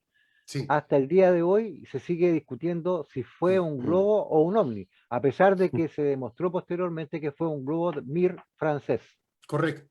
Él lo está indicando ahí. Sin embargo, en ese caso, según tengo entendido, el caso de Francia, perdón, el caso de Argentina, fue un mes después del caso de Chile. Sería interesante corroborar la fecha. Y por otro lado, con el tiempo, y esto es algo que he tenido la oportunidad de ver, muchas de las fotografías que salieron en Argentina se utilizaron como que había sido lo que se había visto en Chile. Ciertamente hay coincidencias en una y en otra. Claro. Pero con el tiempo, casi como un efecto Mandela, llamémoslo de esa manera, se han mezclado las imágenes. Diga. 17 de septiembre de 1985 se vio en Argentina. Se acaba de ganar su completo con una Coca-Cola, don Germán. Muchas gracias. Ahí lo vamos a mandar al puede ser la Coca-Cola Light. Café. Del pasaje café. Entonces ahí tenemos un caso en el cual esto se volvió a ver, digamos, en la misma órbita. Ahora, yo tengo otra consulta con eso, que es otra de las tantas cosas que me llaman la atención con el globo. Porque yo lo vi, bueno, ya lo he mencionado un montón de veces en distintos programas. Yo debo haber tenido 9 años cuando lo vi. Pero yo vivía en Quilpué. en la quinta región. Y yo lo vi desde la quinta región, no lo vi de Santiago. Y recuerdo la altura, recuerdo la posición más o menos en el firmamento donde se veía, porque me causó la tremenda impresión. Mi vieja me sale llamando diciéndome que hay un ovni de 9 años, claro, salgo a mirar y antes de que supiera ya tenía a todos los vecinos afuera y estaban todos con la tremenda curiosidad. Además, en aquel tiempo yo vivía cerca de la base aeronaval del Belloto, antigua base aeronaval del Belloto, en la cual salieron algunos aviones de entrenamiento militar que tenían en la base. Creo que eran Palladium, que son unos monomotor. Pilatus. Pilatus, eso era, Pilatus. eso era, los Pilatus. Eran monomotor y no podían llegar a la altura donde estaba esto, se dieron 2 vueltas y se volvieron sin saber de qué se trataba. Pero lo que sí siempre me ha llamado mucho la atención es que un globo, particularmente un globo como ese, no puede simplemente materializarse en la mitad de una ciudad. Y en este caso, y que a lo mejor si hay algún amigo que me pueda corregir, digamos que la teoría más efectiva habría sido que esto fue lanzado ya sea desde Australia o desde Sudáfrica, dio la vuelta por la atmósfera, se mantuvo más o menos en el mismo paralelo, llegó como hasta Punta Arenas, así se ha explicado el caso, y en algún momento ahí es donde pierde su carga, su load de instrumentales y queda a la deriva. Habría sido probablemente fácil de rastrear este instrumento, digamos, si es que por alguna razón comienza a subir por el país, habría sido fácil de rastrearlo o avistarlo. Sin embargo, no hay informes que digan, por ejemplo, este globo primero se vio su evolución viniendo desde el mar, entrando por la costa, llegando a Santiago, cuando llega a Santiago ya lo vimos todo, y finalmente como que se pierde en la cordillera y desaparece. Pero no hay reportes que comiencen a hablar de él, por ejemplo, cuando tenía su posición sobre el mar, en el caso que esto hubiera sido, sino que da la impresión de que ese caso en particular, de un momento a otro, el globo ya estaba en la mitad de Santiago, se podía ver desde Quilpué, que está a 120 kilómetros en línea recta desde Santiago, a una misma altura. Lo que es curioso porque nosotros no podíamos ver, desde Quilpué tú no puedes ver los aviones que sobrevuelan en Santiago.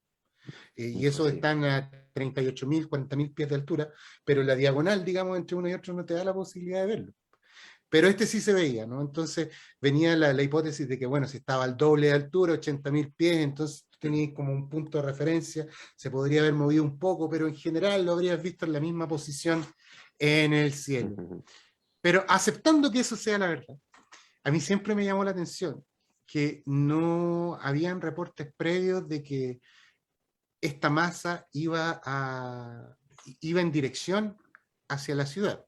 Y en una ciudad ya en el año 85, digamos, Santiago era una ciudad con un tráfico aéreo considerable, como para haber visto esa situación. No lo sé, lo dejo ahí al experto.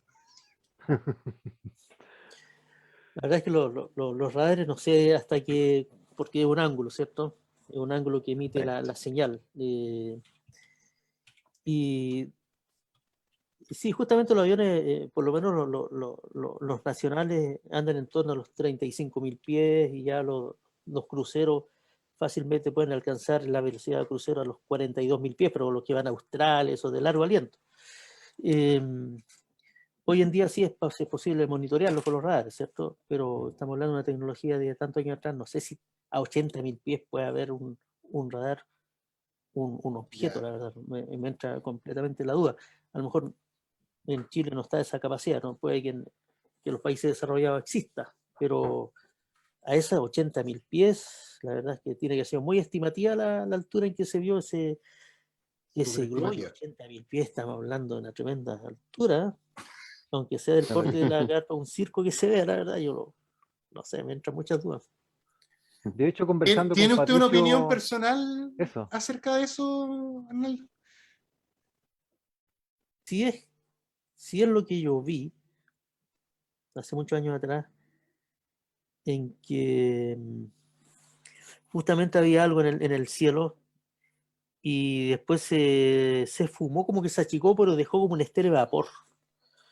Bueno, yo averigüé igual y no había tráfico aéreo, no había Rocketman que venían de repente digamos, a las ciudades, ¿cierto? Estos Claro. hombres cohetes que andan no había nada, entonces no... hay cosas que pasan que son raras, pues, que no son explicables, por lo menos con el conocimiento que tenemos nosotros. Yo creo que era algo fuera de acá. Que son un enigma, efectivamente. Exactamente.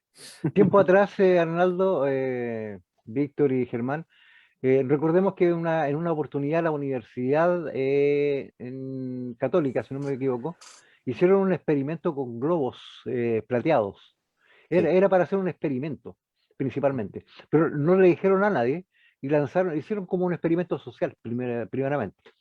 Lanzaron una cantidad de globos al aire, de estos plateados, y se causó una tremenda confusión. ¿Por qué? Primero, interrumpieron el tráfico aéreo sin aviso. El globo plateado produce, en el fondo produce chaya, que es una jerga que se usa en la parte de radar, que es chaya, que se producen puros puntitos de diferentes tópicos, Mm, ¿ya? O un shaft, que se llama también.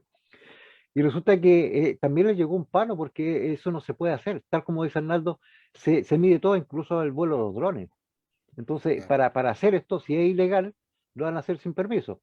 Pero si es legal, tiene que conformar el punto de salida y el punto de regreso. No sé si estoy en lo correcto, Arnaldo. Sí, correcto. Se hace todo un aviso, una programación, incluso hasta los lanzamientos de paracaídas, ¿cierto? Claro que Se sí. tiene que notificar. Eh, y está todo normado. O sea, el tema de los drones también. O sea, hay drones de ciertas envergaduras que ahora ya tienen que tener permiso de aeronáutica, incluso un curso para poder manipularlo. Y hay que avisar, lógicamente, dónde se van a volar. Y ahí es bastante estricta la normativa de la DGAC. Pero fíjense que hay cosas curiosas. Yo años atrás, cuando recién estaba trabajando en meteorología, me acuerdo que llamaron donde estaba trabajando la noche yo y la gente muy asustada. Y resulta que por primera vez una discoteca puso un tremendo foco, no sé si lo has visto, que alumbra en el cielo y había nubes, y Claro. las nubes medias estábamos a unos 4.000 metros, 3.000 metros, y se movía un círculo para todos lados, ¿cierto? Y que era el foco de la discoteca y la gente pensaba que era un ovni. Entonces causó mucho estrago eso. Así, mira, muchas de estas De cosas, hecho, sí, esa mire, explicación se dio en el caso Bariloche, es la explicación Bariloche, sí, oficial que dio el gobierno argentino. Ahora, todos los investigadores, incluyendo Fénix 4, que estuvo en nuestro programa, sí también. tuvieron la posibilidad de presentar sus argumentos en contra, los cuales eran bastante interesantes. Pero es indudable, pues, claro, esos focos, por ejemplo, si tienes una nubosidad baja, da la Es un- impresión Pasa a ser un que, telón, en el fondo claro, pasa a ser pasa a un ser un telón, telón de claro, la luz. claro. Ahora, Dependiendo de la ubicación. mi amigo Germán Manrique ha tenido una pregunta que le ha estado picando la curiosidad, pero Sí, bueno, yo la estaba manteniendo hasta el tírela final nomás, del programa, tírela. y como faltan 18 minutos para la medianoche, vamos a aprovechar y vamos a hacer la pregunta a don Hernando.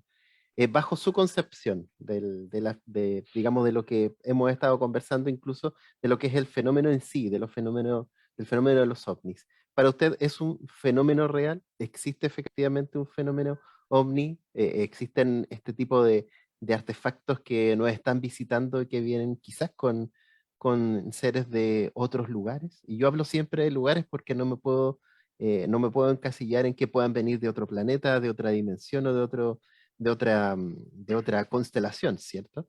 Entonces yo siempre hablo de lugares. Es para usted, en lo personal, ¿existen los ovnis?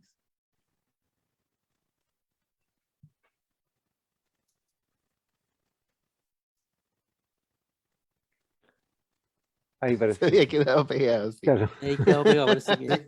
Se quedó pensando. Se quedó pensando, sí. Al Sí, parecer, Bueno, sí. escuché bastante, digamos, la pregunta. Tal como les decía yo, cuando se creó el CFA en Chile, que es el comité ¿cierto? de tratar de Estudio estudiar de los fenómenos aéreos anormales. anómalos, ¿cierto? La verdad es que llegaron muchos videos de aficionados, y me llamó la atención de uno que fue el 31 de diciembre, no me acuerdo el año, en que una familia estaba celebrando un cumpleaños en Maipú y los niños estaban en la calle y estaban filmando al papá, a los niños en la calle, y de Ya. repente papá se le ocurrió mirar el cielo y enfoca el cielo y se ven tres formas, ¿cierto? Y que pasan en la horizontal. y se pierde. Los astronautas de Maipú. Los astronautas. Sí. Los paracaidistas le decían. Paracaidistas de Maipú. Que nunca cayeron. Claro, los paracaidistas de Maipú, claro. Claro, nunca cayeron los paracaidistas. Y bueno, ahí hicimos una serie de análisis, ¿cierto? Con todo lo que conformábamos el equipo, astrónomos, geógrafos, ¿cierto? Controladores aéreos. Y la verdad es que nunca encontramos explicación, porque estaba debajo de las nubes, por eso la nubosidad que había, que estaba como a 3.500 metros aproximadamente, estaban debajo de las nubes, estaban cerca, estaban muy altos, y sacando las dimensiones en esa época, que no teníamos la tecnología que ahora tiene el Cefaz, ¿cierto? Eran muy altos, medían como 12 metros. Wow. Y nunca cayeron, la verdad. Entonces, con respecto a la pregunta, claro que vi cosas ahí que no tienen explicación, y a uno igual le hacen creer. Yo, cuando niño igual Que puede tenía haber 8 algo. años, y una vez se posesionó algo arriba de mi casa, yo vivía cerca de la Fuerza Aérea, y salieron los aviones a volar en la noche, y después se dijo que era un ovni. Pero Wow. yo sí, o sea, sentí una fuerza muy extraña que me desperté. Mi papá no estaba ese día. Y Ok. me aferré a mi mamá, entonces fue una sensación que yo nunca la he vuelto a vivir, como que se posicionó arriba del lugar donde estábamos, algo muy extraño, como una energía extraña con un ruido, y los aviones salieron ese día a volar, hablemos 3 de la mañana, y el otro día apareció la noticia que un objeto Ok. había estado. ¿Y esto Entonces, estaba usted en qué parte? ¿En qué comuna?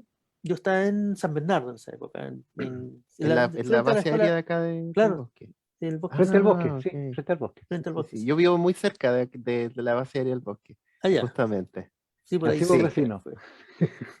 Entonces, Increíble. pero yo, digamos, mirando así el cielo, uno siempre anda buscando, ¿cierto? Hasta el momento nunca he Sí. podido ver nada que fuera, digamos, que no le busque explicación. Incluso recuerden que hay Ahora- como 60 satélites que andan dando la vuelta. Yo estaba en mi casa en Cierto. una fiesta en el verano, y me llamó un periodista del Mercurio sobre que la gente estaba muy asustada porque estaba viendo un desfile de ovnis en el cielo, y eran estos Los satélites. Starlink. Starlink. Tenemos las imágenes de los Starlink para usted. Si Por usted se favor. fija, por favor, en la Con un parte esfuerzo de inferior, producción del pero por programa Enigma. supuesto, en Corre la parte video. inferior Corre izquierda video.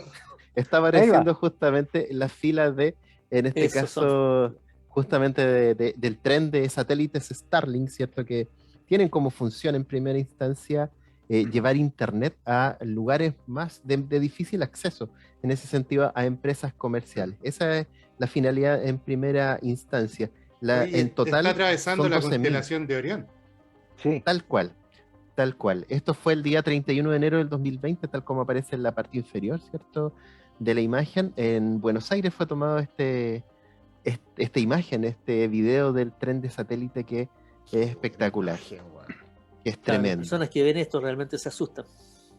Yo siempre he dicho, Sí, si veo 1 o 2 o 3, pero si veo 20, 30, 50, así que me voy a asustar. de Al todas tiro, maneras. Claro. al tiro esconderse al búnker. Invasión. ¿No? A esconderse al búnker, al tiro. Es realmente uno de esos. Yo llegué a la colita de uno, me quedaban eran 9 luces, y cuando ya pasan el sector de umbra, que se llama, que es donde ya no refleja la luz del sol, comienzan a desaparecer. Pues entonces vi Claro. 9, 8, 7, ¡pum! Desapareció. Fue rápido, pero Mira, pero aquí puedo lo decir estamos que viendo vi- justamente, mira, aquí lo estamos viendo. Ahí Es justamente estamos. el fenómeno que tú estás diciendo. En el tren, ¿cierto? Las luces que están en la parte, digamos, delantera, poco a poco se van perdiendo y se va yendo Apagando, este tren de claro. satélites, claro, se Claro. va apagando. Es increíble. Increíble. Ahora, Germán, un 7. en lo profesional, Arnaldo, una consulta.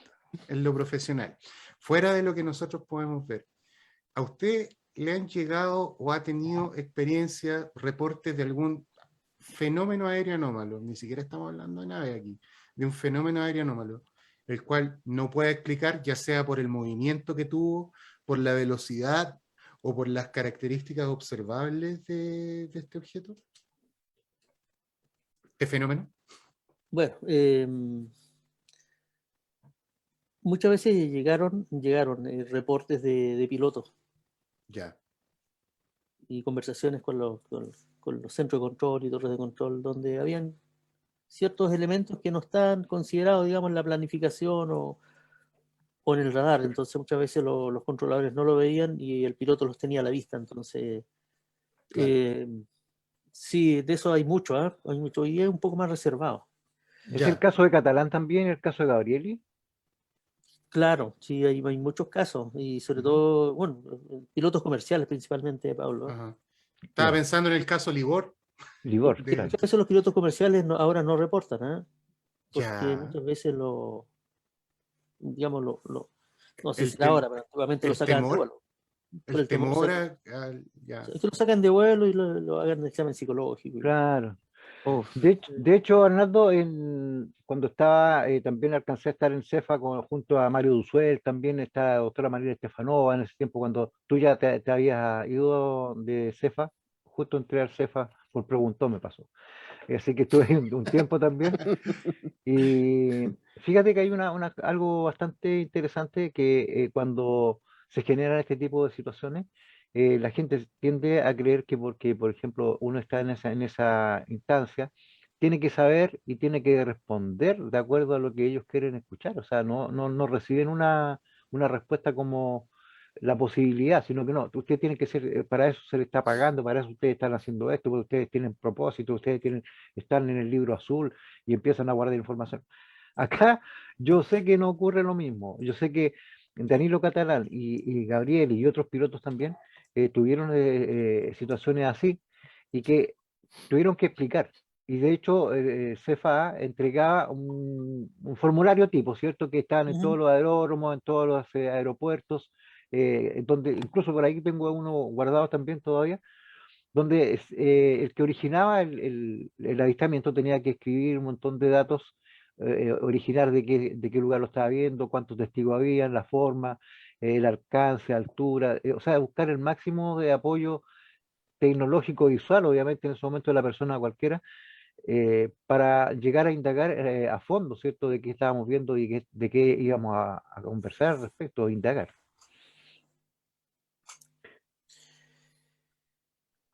Bueno, esas son una de las cosas que también me tocó ver como corresponsal en la quinta región del CEFA, en la que junto con el director de ese entonces, Ricardo Bermúdez Sangüesa, se nos dan, ¿cierto?, algunos tips para poder ir aclarando ciertas cosas, porque si bien es cierto, esto se partió más que nada por la seguridad aeroespacial, más que estudiar el fenómeno OVNI, entre comillas, sino que principal estudiar el fenómeno aéreo anómalo, algo que no es normal. A Claro. eso se refiere principalmente. Bueno, ya estamos casi en la hora, 23:51. Arnaldo, yo sé que te viene saliendo de 2 turnos seguidos, así que Ay, agradecerte, sí, sí, ahí está, wow, lunes y martes turno y hoy día está libre, su día libre, nos dio este tiempo para estar acompañarnos. con nosotros. Así que agradecemos tu voluntad, yo sé que estás cansadito, pero agradecemos tu predisposición para estar con nosotros y para vernos por último, después de tantos años que no lo habíamos visto, Arnaldo. Y espero que no Ya, sea la pues, última oportunidad. Espero que te hayas sentido cómodo también junto a Víctor, junto a Germán y Juan Torres, que está en los controles generales. metiendo bulla. Claro, ahí está. Ahí entró, bueno, ¿ve? Ahí entró Juan. Bueno, le es doy la invitación claro, le dime. doy los agradecimientos por la invitación y bueno, fue un placer, pues, fue un placer verte, Pablo, y Igual, también a tus compañeros ahí que hablan temas muy interesantes, así que como siempre voy a estar dispuesto a poder cooperar en lo que sea en el ámbito meteorológico. Tremendo. Siempre hay cosas raras también y que hay que comentar. De Muchas bueno, todo. recordar gracias que, Muchas por gracias. eso. ¿Ah? Muchas así gracias es, por pues, tomarse el tiempo. Creo que ha sido bastante educativo para la gente que nos está viendo. Muchos de ellos son bastante jóvenes, muchos de ellos han estado, digamos, involucrados con el fenómeno no desde hace mucho, y hay cosas que realmente refrescan conocimientos, conceptos y nos hacen ser un poco más efectivos al momento en que hacemos algún tipo de observación. Así que en lo personal le agradezco mucho su tiempo, la dedicación para contestar todas nuestras preguntas y bueno, al parecer el fenómeno aéreo anómalo es una realidad que se ve de vez en cuando. Sí. Muchas gracias, muy Ya, pues agradecido. adiós, pues estés muy bien. Germán, Sí, bueno, yo también agradecer a nuestro invitado, ¿cierto? Se atrevió a estar con nosotros. Quizás la temática ufológica no es algo que sea digamos, de su trabajo diario, y claro, es un tema muchas veces difícil de tocar. Así es que agradezco también que se haya dado este espacio, este tiempo de estar con nosotros, y es de esperar que no sea la última vez que podamos contar con él en algún otro momento, en otro programa. Así Amigo que muchas Arnaldo, gracias. antes de que se vaya, solo comentarle que el chat, los amigos que nos están Sí, viendo, están así. todos felices. Programón nos dicen por acá, ídolos por otro lado, muchas gracias por las explicaciones. Desde México también están viendo. Desde Puerto México nos Rico. están viendo. Realmente, como siempre decimos, se nos pasa la hora conversando con el invitado y de repente tenemos una serie de mensajes. Pero solamente quería transmitirle que la gente realmente que nos ha estado escuchando, que nos ha estado siguiendo, están súper feliz con su intervención, con los conocimientos y con la conversación. Así que triplemente agradecido por su participación. Muchas gracias. Ya, pues, muchas gracias. Nos estamos viendo entonces. Okay. Bien, pues. De esta forma estamos despidiendo este programa Enigma del día de hoy. Esperamos el próximo miércoles, como siempre, en un nuevo programa de Enigmas. Buenas noches, Víctor. Buenas noches, Germán. Juan Torres Huguet, con los controles listos. Estamos. Vamos nomás cuando quiera. Hasta la próxima semana. Como siempre, en Enigmas. Chao, chao. Buenas noches. Muy buenas noches. Gracias. Buenas noches.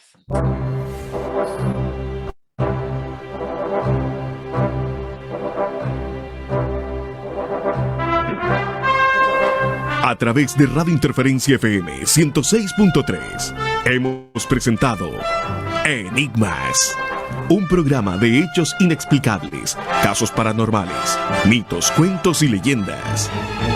Temas interesantes como ovnis, OSNIs, culturas enigmáticas, civilizaciones desaparecidas y todo lo que para usted no tiene explicaciones.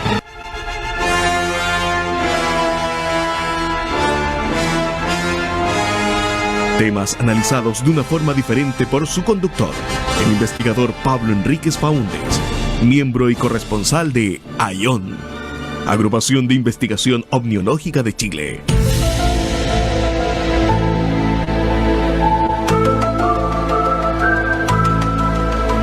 La próxima semana, una nueva edición de Enigmas, siempre a través de Radio Interferencia 106.3 FM.